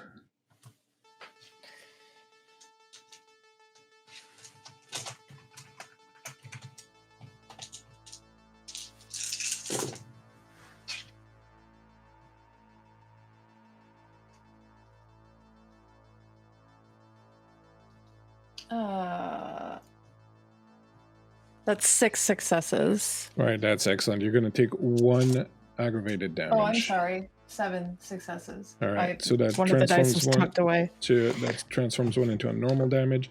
You're gonna take 1 normal damage as her claws barely kind of graze you, and your fortitude manages to transform the rest out of it. She's kind of spinning away. She's moving. You see that she's kind of moving, trying to get behind the other 3 who are, like I said, kind of hesitating and kind of not too sure what to do. We're just going to keep the same initiative. We're not going to change at this point. So what would you like to do? You got the next initiative. Now, I just want to paint a picture in your mind. You are kind of in a corridor that opens up into the living room. The 3 of them are kind of in a semicircle there. She's trying to maneuver behind them. Over there is the stairwell that goes down, and there's a corridor behind April that goes further down. And the rest is this kind of open air kitchen, living room kind of area. At this point, I'm just going full bore for April. I see that her daughters are hungry, and I don't really want to hurt them. But I also recognize that April's unwell, and like what you would do with a sick horse, she needs to be put down. Okay. Just to remind you how the combat works, if you intend to dodge, you have to split your dice pool. So you would look at either your dodge or your combat dice pool. If you want to attack and dodge, you have to look at your dice pool for your dodge and your dice pool for your combat and use whichever one's bigger. But you have to split those dice between the actions. And if you don't want to dodge, then you don't care. You just roll your brawl and go to town with it. So if are my fortitude dice a separate pool then? No, so the fortitude dice allow you to soak aggravated damage. Okay. Which if you don't have fortitude, so you get fortitude when you're but soaking is different than dodging. So you don't worry about soaking. You always have your full pool for soaking damage. Okay, so the fortitude plus stamina, you always have that full dice pool regardless of what you do. What I'm talking about is if you want to try to mitigate some of the damage up front by attempting to dodge, or if you just want to go balls to the walls and not worry about it and just put all your points, your dice into brawling. Yeah, I think she's going balls to the wall on this. Wow. Why not? Okay. So that's a strength and brawl again. Yep. She is going to split her pool to try and dodge a little bit since she knows she's got help. It's still 6, yes. Yeah, so it's going to be 6 unless you start taking wounds. It's still going to be 6 you're just going to lose dice if you start taking wounds. Okay. That is 6, and I'm going to use 6 successes, and I'm going to be a real fucking asshole here, unapologetically, and I'm going to use 3 night moves to make that 9 successes. Okay. So she's got 3 on her dodge, so it's going to leave you with 6. Now she's going to do her soak.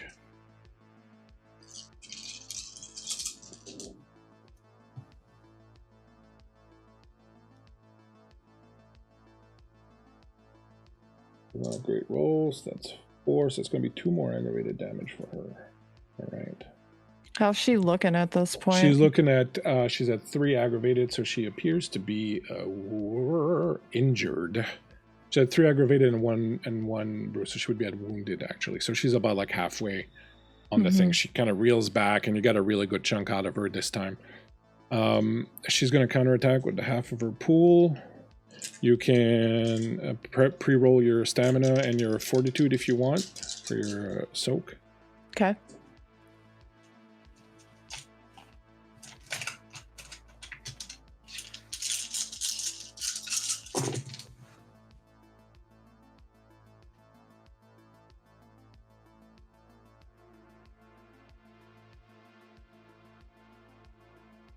That is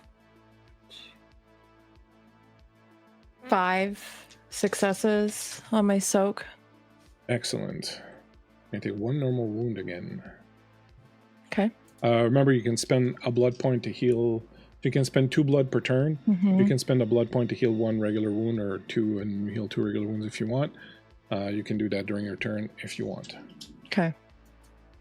Does that cancel me out from being able to damage her? No, it doesn't. Okay, it cool. doesn't. It's not an action. It's just you can spend 2 blood points per turn regardless of what you do. All right. So the other 3 now are going to attack you also. And because they're kind of attacking in a pack and you're surrounded, I am going to give them an advantage on that. They're not very powerful though because they're young. So go ahead and give me another soak roll. All right. You're gonna have to roll. Actually, you might not have to roll 3 if they miss, but I doubt.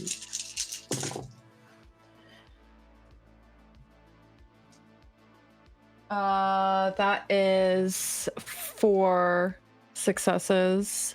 Okay, so that's going to be 1 aggravated wound.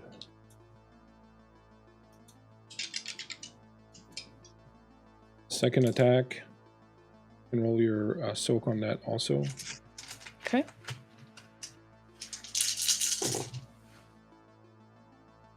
Oh, that's a really good roll. That's a 6. That's excellent. 1, 2, 3. So no damage on that one. And the third one, another soak roll.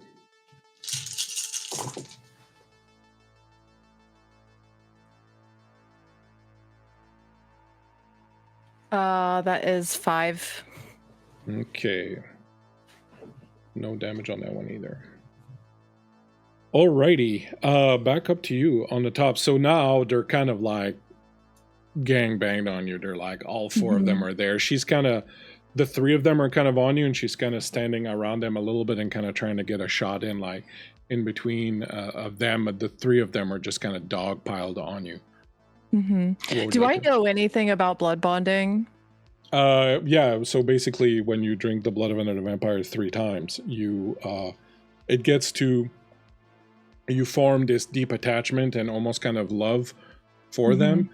To bypass it, you have to either be in a frenzy, which they're not yet, or you have to spend willpower, which they don't really have the reason for that yet, since you're bleeding also, and they're just like kind of trying to, at this point, it's like attack you or her, and they like her and they don't like you. So right now, that's kind of what's going on.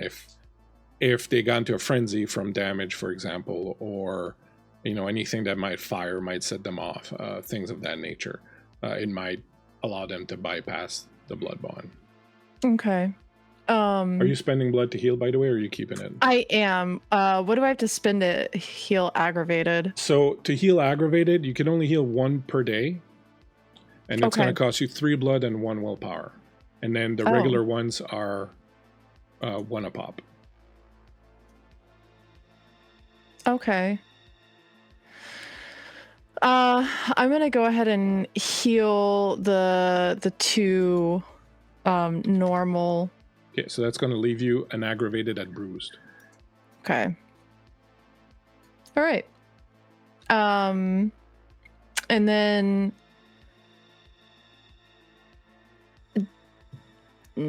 yep, I'm just gonna keep attacking full force at April right now. Go for it. She's going to go full dodge on this one. Oh yeah, she loses 2 dice. Okay. That is 5, and I'm going to use another 3 night moves to make that 8. Okay, that's 4 left over for soak roll. 1, 2. All right, she's got another wound. You're whittling her down. She's now at mauled. You can see that she's having difficulty walking, and she kind of stumbles back a little bit. The other 3 are going to quickly attack you. So you're going to give me 3 soak rolls. Yep.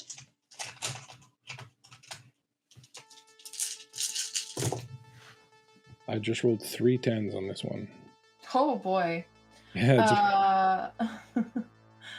All right, so that first one, God, I have 1 success because of 2 1s. So what I'm gonna do there is I'm gonna bump that up to 4 successes with night moves. 4 successes. All right. Yeah.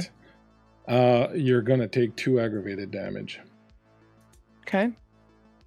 As they dig-a-lig-a-lig into you. Next one. Hold on. I did not get a single success on that one, so it balances out the first one. And then the third one. So go ahead and get a soak on the third one. 2 10s. That is 6 successes. That's pretty good. Are you going to spend some night moves? Do I need to? Well, you're not going to die. I don't want to take any more damage, so I would like to spend the night moves to not take any more damage. So you want to spend enough to not take damage? Mm-hmm. How many successes did you have? 6. 6, so you're going to need to spend 2 night moves. Okay, can do. Thanks, everybody, for all those night moves. They are really coming in handy right now, guys. And as, you know, they're still kind of dogpiling on you. She's trying to go away. You hear outside howling, and you see momentarily after that windows break as coyotes start jumping into the room. They break through the windows, yipping, yowling. They start running in. They jump up on the ones that are attacking you, and all of a sudden you got this pack of 6 coyotes that are just kind of biting and clawing at them. These three women turn around and are like trying to kind of push them and fight them off, and you realize that you have a clear path to April, as she's on the floor, kind of severely wounded, and the others are kind of cleared out or kind of busy with the coyotes. What do you want to do? You said she's like mauled at this point, right? I think Teddy is gonna kind of move over to her, and she's laying on the floor. Yeah, she's kind of like, you know, like sort of half reclined back, like holding herself up with one arm. All right. I think she's gonna kneel down at her side and look down to her and say, call them off. Call them off and they'll live. And as you do that, she gives you a bloody smile, blood dripping down her mouth. She said, forgot, Teddy. You forgot that I met God. And God touched me. And he told me what I had to do. And she puts her hand on her crucifix. And Teddy, I'm going to need you to roll me as you feel the power of true faith emanating from her. You're going to have to give me a raw Shrek roll. I'm going to tell you exactly what that is here. As you feel the light of God shine down and try to rebuke you, you are going to roll your willpower. So you're going to roll a number of dice equal to your willpower. Okay. What are your wounds? I'm at 3 aggravated, so injured. Okay, so that's sorry, I gotta go check what the penalty on that is. -1, so you're gonna lose 1 die on that roll. That's rough. Okay. Yeah, this is a roll that you can spend 9 moves on if you want to. So Sure, I may be fucking spending a lot of night moves on this roll. so a number of dice equal to your willpower. Okay. Well, I got 1 crit, and the other is a 6.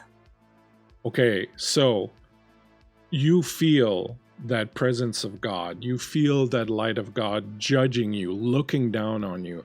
You feel like you did when you were young, the first time that you masturbated and you thought God had watched you, or the first time that you had lain with a man, or the first time that you had lied, or that you had stolen, or you'd done something wrong, and you felt that God was looking down on you and judging you. You feel that force bowing you, wanting you to kneel down, pushing you back away from her. Do you want to spend 9 moves to try and get over this? Yeah, to beat God, yes. Not so much beating God as his instrument on this world, but it's got nothing to do with God, I guess. But so you're gonna need to spend 4 9 moves to All right. not turn and run away. Okay. Okay. So you are standing there, kind of transfixed, looking at this crucifix and realizing that she's not lying. She has the power of God. God is behind her. God is empowering her to do this. You feel that force that was pushing you back earlier when you were trying to walk into this building.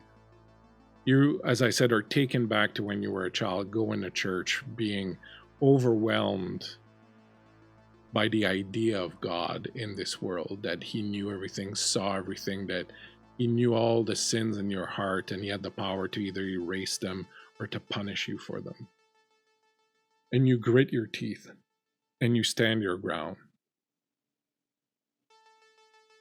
What do you want to do? I have a question. Yes. What material is this crucifix made of? It looks to be wood. I'd like to take that crucifix and drive it through her heart. All right. You reach out. You're trying to grab the crucifix. Go ahead and make a dexterity plus brawl roll.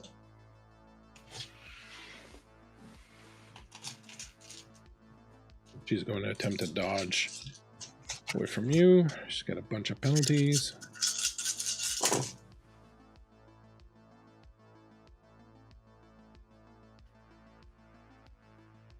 That's 5 successes. All right. She had 4 successes on her dodge. So you manage just with you reach out for it and she kind of backs away and your little finger grabs through the string around her neck and you've just barely had it. You rip it off of her and you reach down and you stab her right through the chest with it. Meanwhile, back in Orin White's mansion.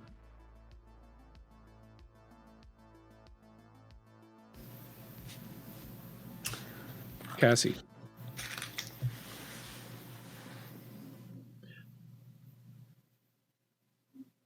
Ariadne hands you the knife. And she says to you, our bloodline has always been about sacrifice. My sire was someone who called himself the 13th. He believed that he had been a forgotten apostle of Christ. The story that he told me one night was that he had refused to sacrifice himself. He could have stayed, could have warned Jesus of what was coming, but instead he chose to sacrifice himself. And he believed that since then we were under the eye of God and that we were cursed. To try and make up for his failing. My sacrifice in Constantinople that I renewed here in Chicago. One of my children, Odette, sacrificed herself to save her love, Fleur, right here in Chicago. Now you.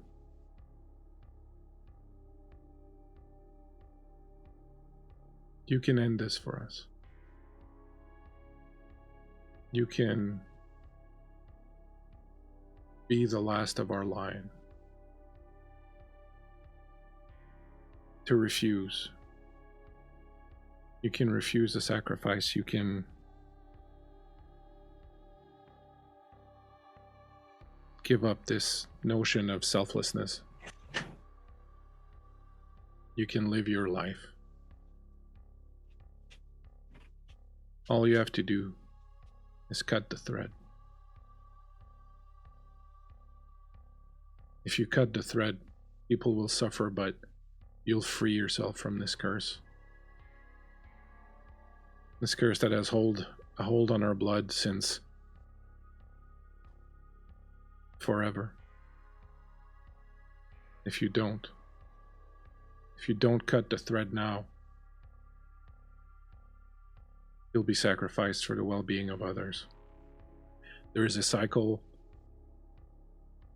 of violence, a cycle of pain that the women in our bloodline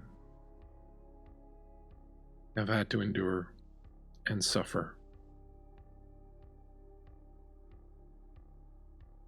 We take it upon ourselves, but why? Why should it always be us?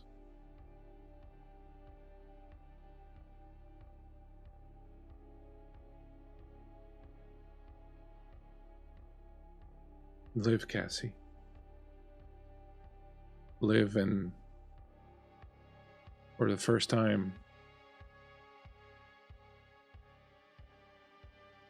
let the others put some of their blood in. Let them put some of their skin in.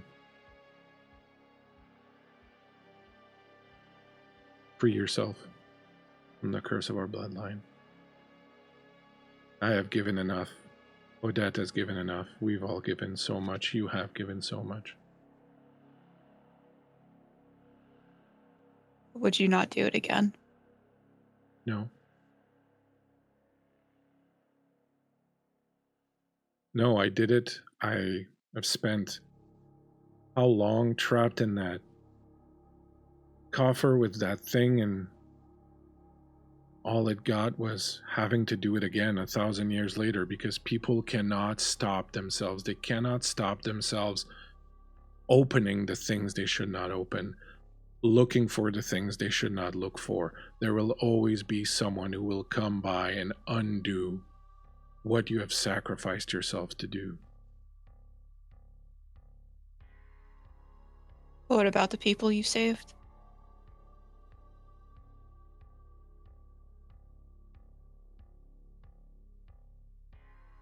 Weren't they important to you? When you do it again to make sure that they can live on? I would. But I would rather that you and those who come after you not have to. Let my sacrifice have some meaning. There will always be someone that will seek out this tomb and try to open it and try to get the power that lays inside. One day, everything that I've done, everything I've sacrificed for will be undone. But let me have this one victory. Let me have this of you and all those who may come after you, that you may choose to sire, that they not be forced to live with this curse. You have to break the cycle.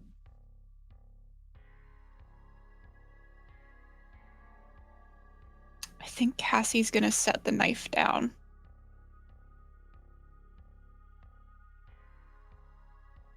I don't consider sacrificing myself to protect those who I care about as a curse. I think it's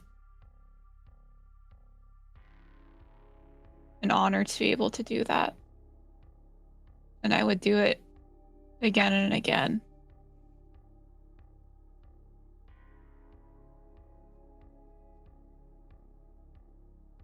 It's your choice.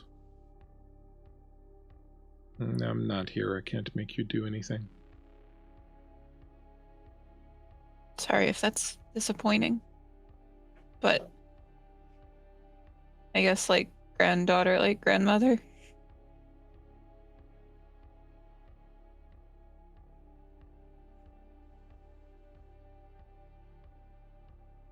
Why do we carry this burden? Because no one else will. The unfairness of that is staggering. think that I've learned that life is just unfair for no reason sometimes. There is no grand plan.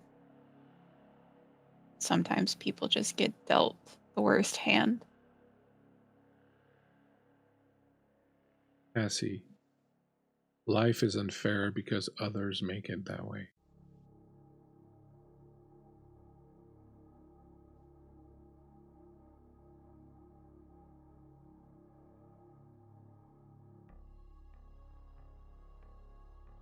I don't want to make it unfair for others.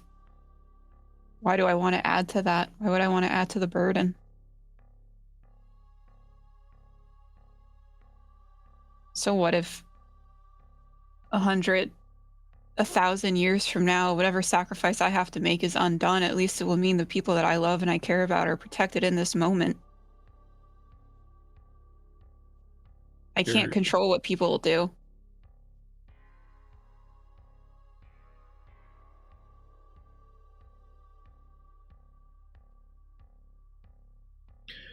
I think perhaps, Cassie, the thing you need to think about is that it may not always be a binary choice, sacrifice or no sacrifice. There may be a way to achieve your goals without sacrificing yourself. There may be a way to help those you want to help without taking it out on yourself. There may be a way to achieve balance. You cannot simply give. You cannot keep cutting pieces of yourself away. If you keep doing that, eventually there is nothing left. You are a void. There has to be a way to help without having to give away everything that you are.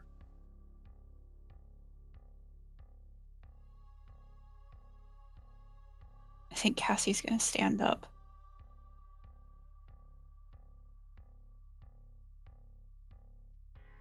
I think she realizes that she doesn't see Helena anymore. She's going to look behind her.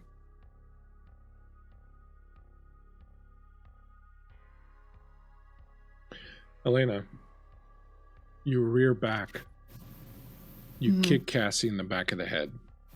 She goes flying forward, hits the ground on her stomach. More of this darkness keeps pouring out of her. Oren White is on the verge of death. Darkness is oozing out of his pores, of his ears, of his nose.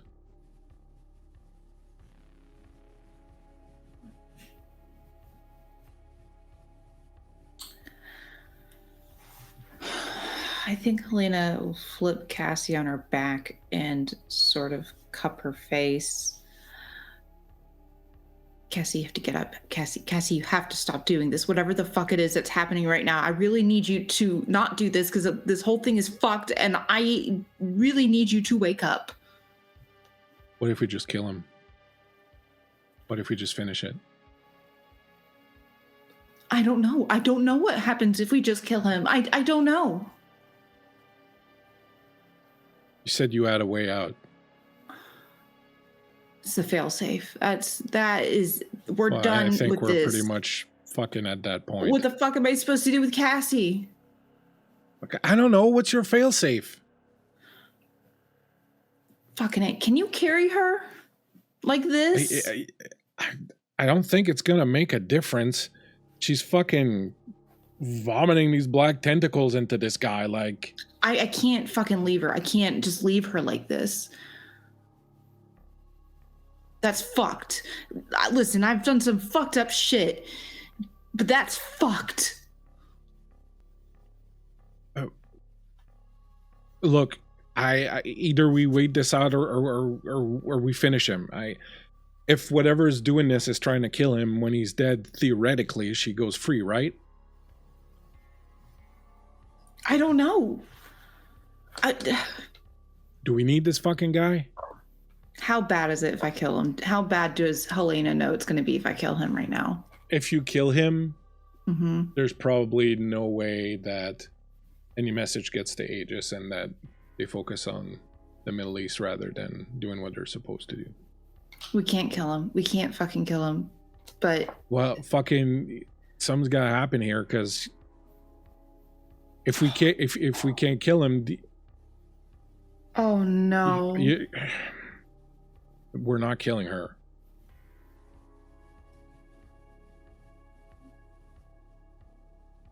Do we have a choice? We're not fucking killing Cassie. What are you talking about? Do we have a choice? If this doesn't stop, if he dies, then Aegis doesn't stop. And then Guyana and all that shit in the fucking Middle East keeps going, and do we even know that? Whose word? We got fucking Santiago's word on that. Look at what he fucking did to Cassie. Like, you think he didn't plan this shit? He sent her here to fucking kill him. I wish there was like an intuition roll to trust my gut. You're just gonna have to trust your gut. What would Helena do?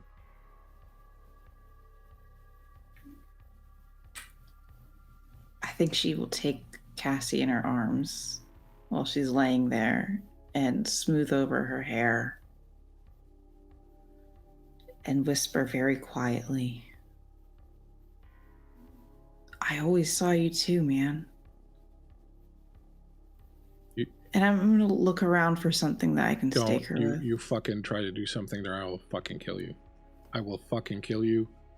As fucking real as I'm standing here in this fucked up whatever this is. What do we do? What do we do then, Lee? What do we fucking do? Because if that asshole dies, then we all fucking die.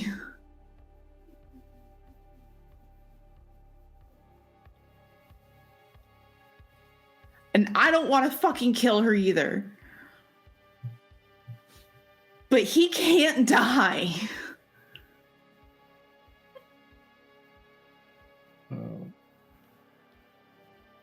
So fuck you. You don't get to make me feel guilty for this. She's your friend. Fuck you. She's your friend. And she would want me to do what's best. So unless you have another idea to fucking keep him alive, fuck you. I have an idea. Well, fucking spill it, man. You see claws extend from his hand. Meanwhile, back at the ranch.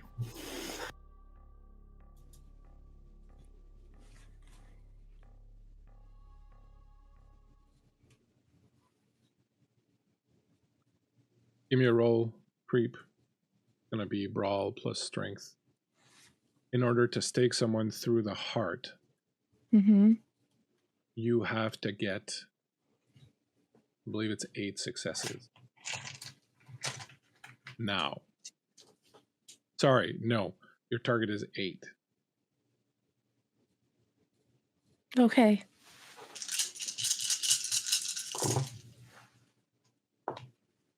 All right.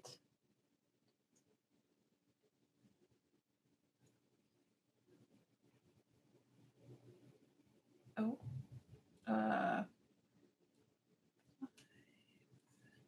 What the fuck is this number? Okay, so I have 6 successes. Sorry, it took a minute. Some of these dice have weird numbers on them. No, it's okay. It's I fine. did fucking decode them. You push this crucifix right through her chest, and as you do, you see her eyes go wide and roll back, and she falls as if comatose. She's rigid. She's not moving. You look over. The girls that are fighting the coyotes have kind of spread out through the room. A couple of them are trying to get away. One of the coyotes lies dead. What would you like to do? Is there any wooden furniture nearby? No, I remember I said all the furniture was out of the room. Is the floor wood? The floor is wood. She's gonna start taking her claws and busting through the planks. in her mind, she's fucking staking everybody in the room. Okay, I'll tell you what. Give me one roll. Give me one brawl plus not brawl, sorry, melee plus a strength roll. Okay. Give me one roll. Your target's going to be 8. Okay. Get rid of this stupid dice that I don't understand the numbers so well. Switch that asshole out. Maybe it's because the numbers are in French. Yeah, that would make a lot of sense, Bleak. Stupid idiot. You don't like me right now, do you? In here. No, I don't fucking like you right now. That is 8 successes. All right. I rolled like 3 10s. By hook and by crook, with the coyotes helping you kind of round them out, you go through it, you manage to eventually stake them all. I'm going to say you take another wound throughout all of that. Okay, normal? No, an aggravated because they got claws. Okay. You're going to take one more aggravated wound throughout all of that, but you will manage at length to coral them all, stake them, and then you're just sitting there on the floor. 2 of the coyotes are dead. A couple of them are wounded. Ruka is kind of lying in your lap. And you're just sitting there on the floor with the 3 other staked bodies around you.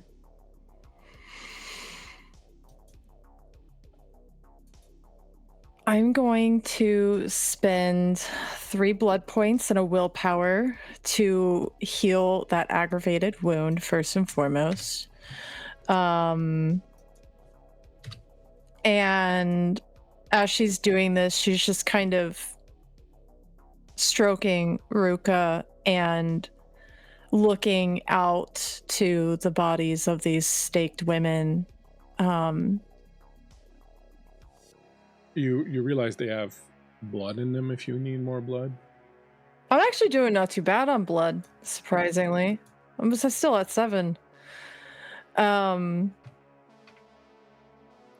And she's gonna look down to Ruka. We'll bury them. Talking about the coyotes that have died. It's okay. It's part of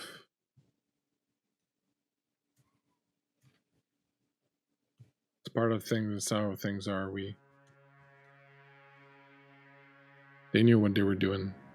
They came to the rescue of a pack member. We'll take care of them. I know.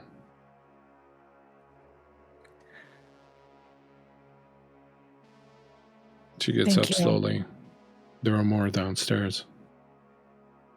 Yeah. I'm gonna take care of them. You take care of yours, and My son is Thank coming you. soon. for doing what you've done. Be wary. Yeah. She's gonna start making her way to the basement. You go downstairs. As you go down, you hear the sound of chains. You hear snarling. You hear someone fighting against chains. When you come downstairs, you find a long, kind of half-finished basement. The ground is cement. There are windows around. You can see that the sky is kind of getting grayish. What you see is at the center of the room, anchored in the cement, is a short chain, like a D-ring with a short chain. At the other end of the chain, looking absolutely wild, feral, is Nora. She has clawed at herself. The beast is completely taken her over. You can tell that she's in frenzy. She is trying to reach at the far corner of the room. You see Owen. He's handcuffed, bleeding, looks like he's maybe passed out. His blood is rolling along the floor. and it's reaching her, and she's about a foot away from him, and she's straining against the chain, and you can see where the chain has ripped her skin and drawn blood from her as she's trying to reach him, clawing at the floor, trying to get to him in her frenzy and her need for blood. And you can tell he's looking pale, and you can tell that he's not doing good. She's kind of between you and him.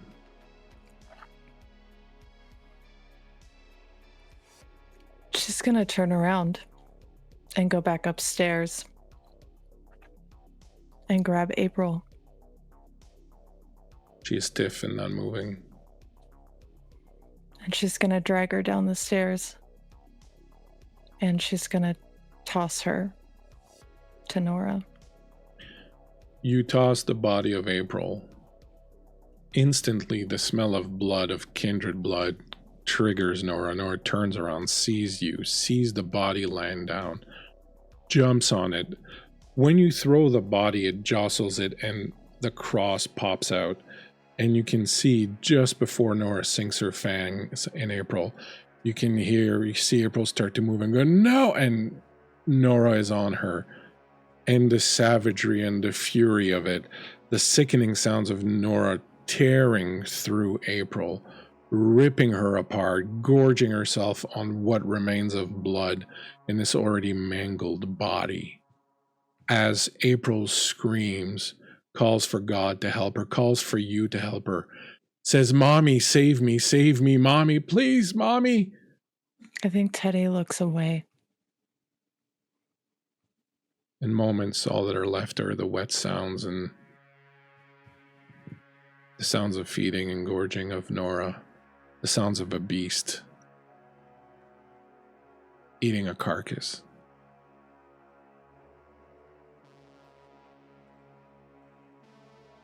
I think while she's distracted, Teddy's gonna go and try to help Owen up from where he is. You go around the outside, hearing the snarling and wet sounds of Nora just feasting on April. And as you approach Owen, you can tell he's handcuffed behind his back. He has several deep claw wounds. He's barely breathing. He doesn't even have his eyes open. He's not even looking at you. He's incredibly pale. You strain with your enhanced hearing, and you can barely hear the softest heartbeat. I think she gets really close to him. Owen, can you hear me? His eyes kind of half open a little bit. You can tell he's not focused. He has almost no light left in his eyes. Do I have any way of helping to heal him without doing what I think I need to do? You could try just giving him blood and turning him basically into a ghoul. Now, ghouls die when they take 1 aggravated damage for the most part. So if you do that, I'd say there's a percentage chance that it's not going to be enough. Is this like a once a ghoul, always a ghoul kind of thing? No, eventually over time, as if he goes a certain amount of time without drinking kindred blood, he'll go back to being normal human. But that it's kind of like once you've had kindred blood, it's kind of like trying to quit heroin. I think she's going to kneel in front of him and take his face into her hands, kind of cupping either side of his face and forcing his eyes, even though they're only half open, to look to hers. Glassy-eyed he does, barely registering.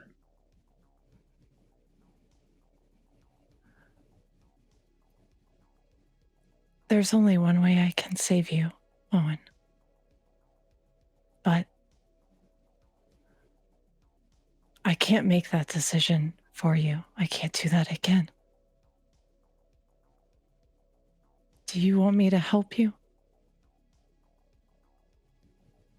All you have to do is blink, nod, anything.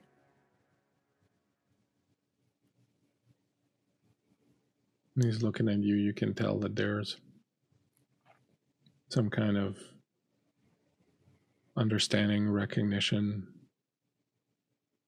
You think maybe you see a little happiness there at seeing you. Very, very slowly and with a lot of difficulty, his head presses down against your hand. His eyes close. They don't open again. This very, very soft heartbeat.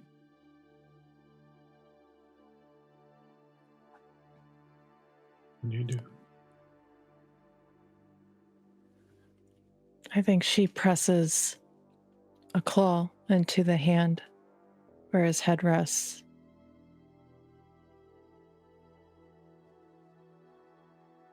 Bringing the blood to rise there.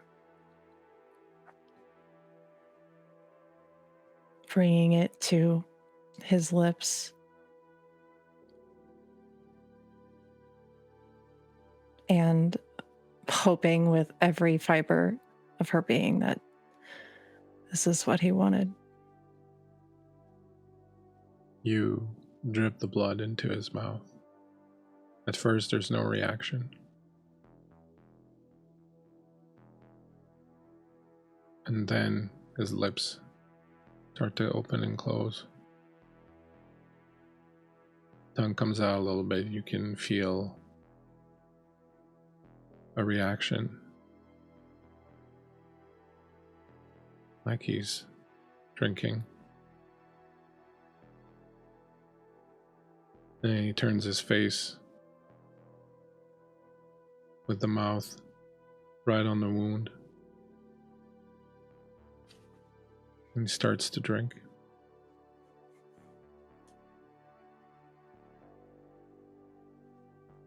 Meanwhile,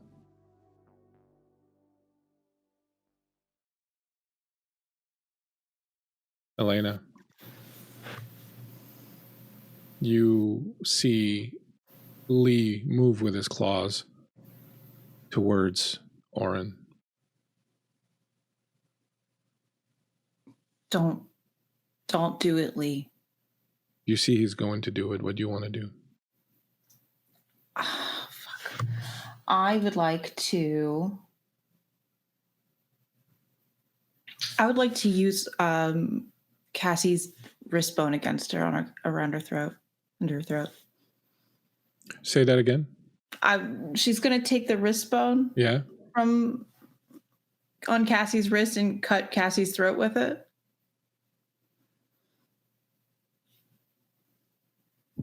Cassie, you are on the balcony with Ariadne. You're feeling the sun on your skin for the first time in a while. You remember how it felt when you came out of Edgewater Hospital, and you had felt it for the first time in years at that point. And this feels even more potent, even warmer, even realer in many ways. Ariadne says, "It's very beautiful here."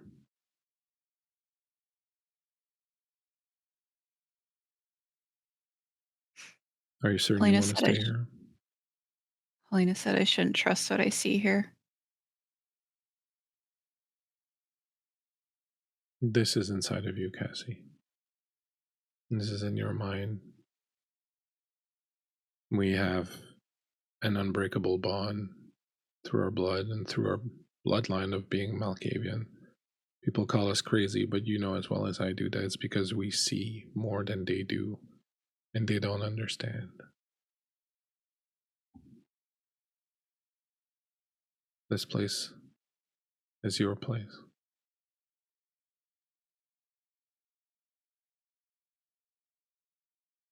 I need to go back.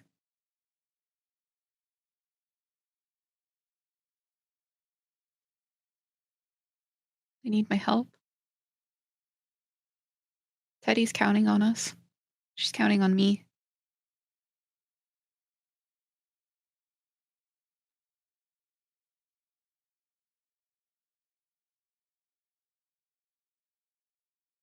If you go back, you have to cut the string. That's how you go back. You sever the curse. Then you go back and you live your life. And you find another way.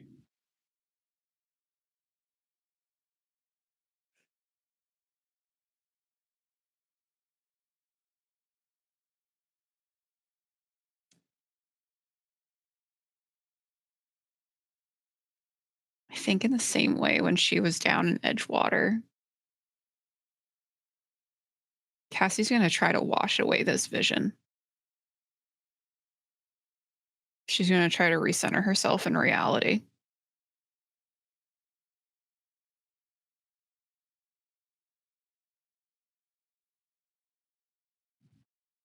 Spend a willpower point. Okay.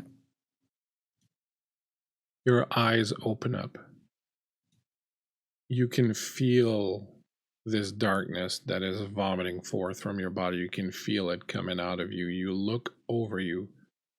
You see Helena holding your hand, the bone spur in your wrist, about to plant it in your throat. You see Lee reaching for Helena with his clawed hand. Helena, you see Cassie's eyes open. I snatch her up and hold her closer than I probably have ever held anybody in my life. Helena? I thought I was going to have to fucking kill you. Do you remember, Cassie, or rather, Myriad, before we started this game, before the very first series, I sent you a video. Yes. Remember that black stuff that was oozing out of her mouth? That is you right now. Can I speak or no? You can speak around it. It doesn't sound great, but you don't have to RP that. I think Cassie's almost trying to put it back inside of her. What's going on? I don't know, actually. And she's gonna turn around and look at Orin White. How's Orin looking right now? He's not moving. He's not struggling. He's not fighting anymore. He looks just about to die. Oh, fuck. Can I go over to him and see if I can slap him awake? Okay. Cassie, as Helena goes over and starts slapping him awake, or trying to slap him awake, you realize what's going on. You realize the thread that goes from you into him. You realize that what is pouring out of you, whatever was placed there by Santiago, is killing this man.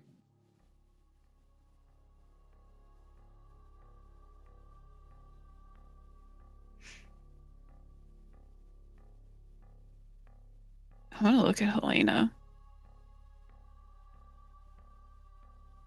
You have to stop me. You have to stop this.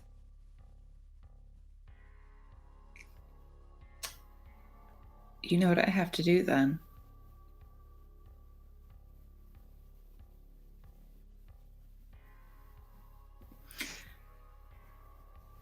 Helena, please.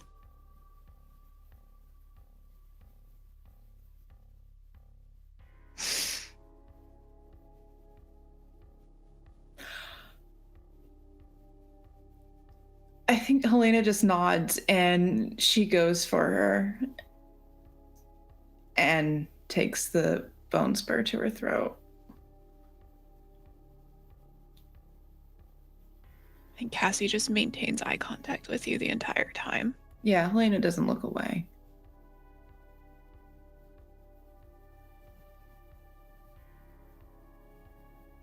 The blood of Cassie spills over your hands, Elena, covering them. Warm, deep, rich crimson. You hold each other.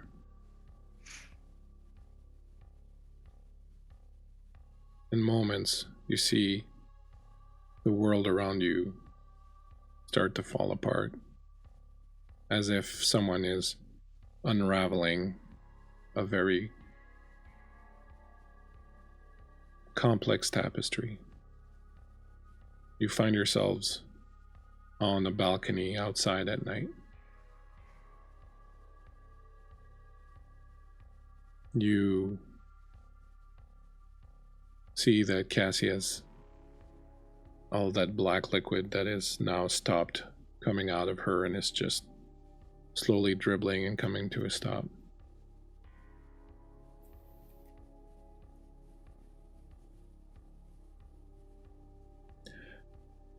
The room beyond the tree disappears, the sunlight disappears, it's just a study.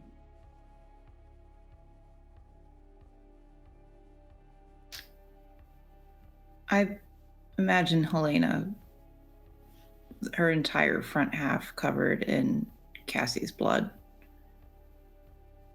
She's gonna stand and very heavily footed walk over to where I'm assuming Oren's body is.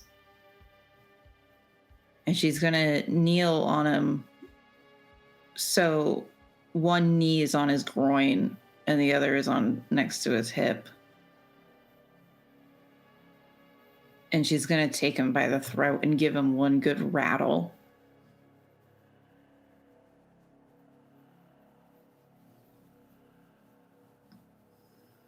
You shake him. You rattle him, as you said. It takes a moment. You can see his eye slowly starts to open.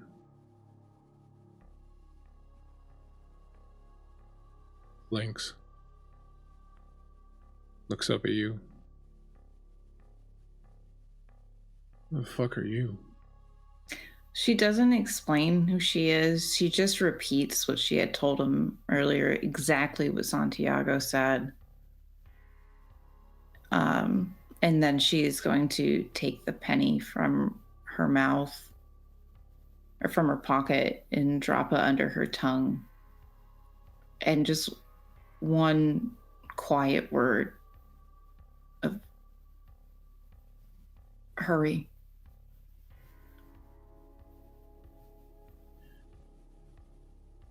As you speak that word, you hear his voice come back to you. They're coming, 30, maybe 50 of them. They must be Sabat. They're raiding the place. You have to get to a window. I'm gonna come get you. I'm not a fucking helicopter, I can't take Cassie. I can talk back to him. Yeah. You don't need it. Bring Cassie back. I'm on a balcony.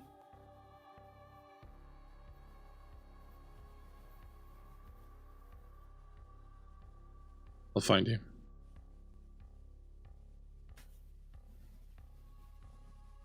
And she's gonna look up to Lee. Lee's sitting on the ground, his hand in his head. His head in his hand, sorry. The fuck did we do? What the fuck did we do?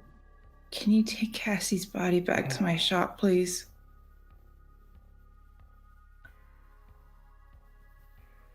Can you get the fuck out of here and take Cassie's body back to my shop? He looks up.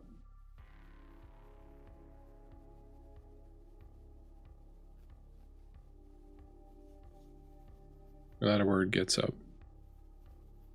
Picks up Cassie.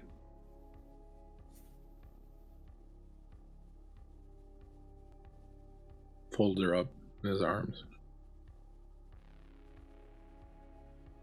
He gives you one more look.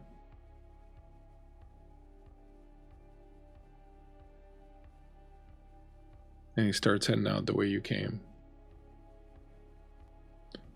You stand on the balcony, Helena, looking up at the sky, waiting to see the shadow of Hayden come down to pick you up. Waiting for him to come take you away from this. And you stand on that balcony and you look up at the stars. And you see a constellation, and you don't know why, but it seems meaningful somehow. But you're too frazzled to think right now.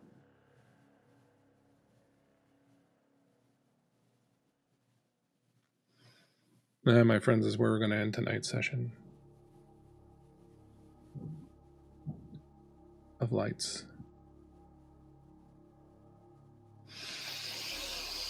Is everybody okay? Yep. This is the world of darkness. I think I will give you the opportunity to decide whether you want to do the usual rounds of telling people what's going on, or if you'd rather just take it away into the night. How are you feeling?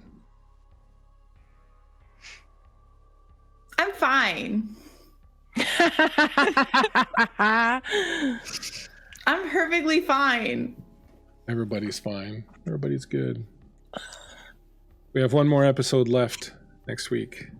We'll find out how all these things shake out.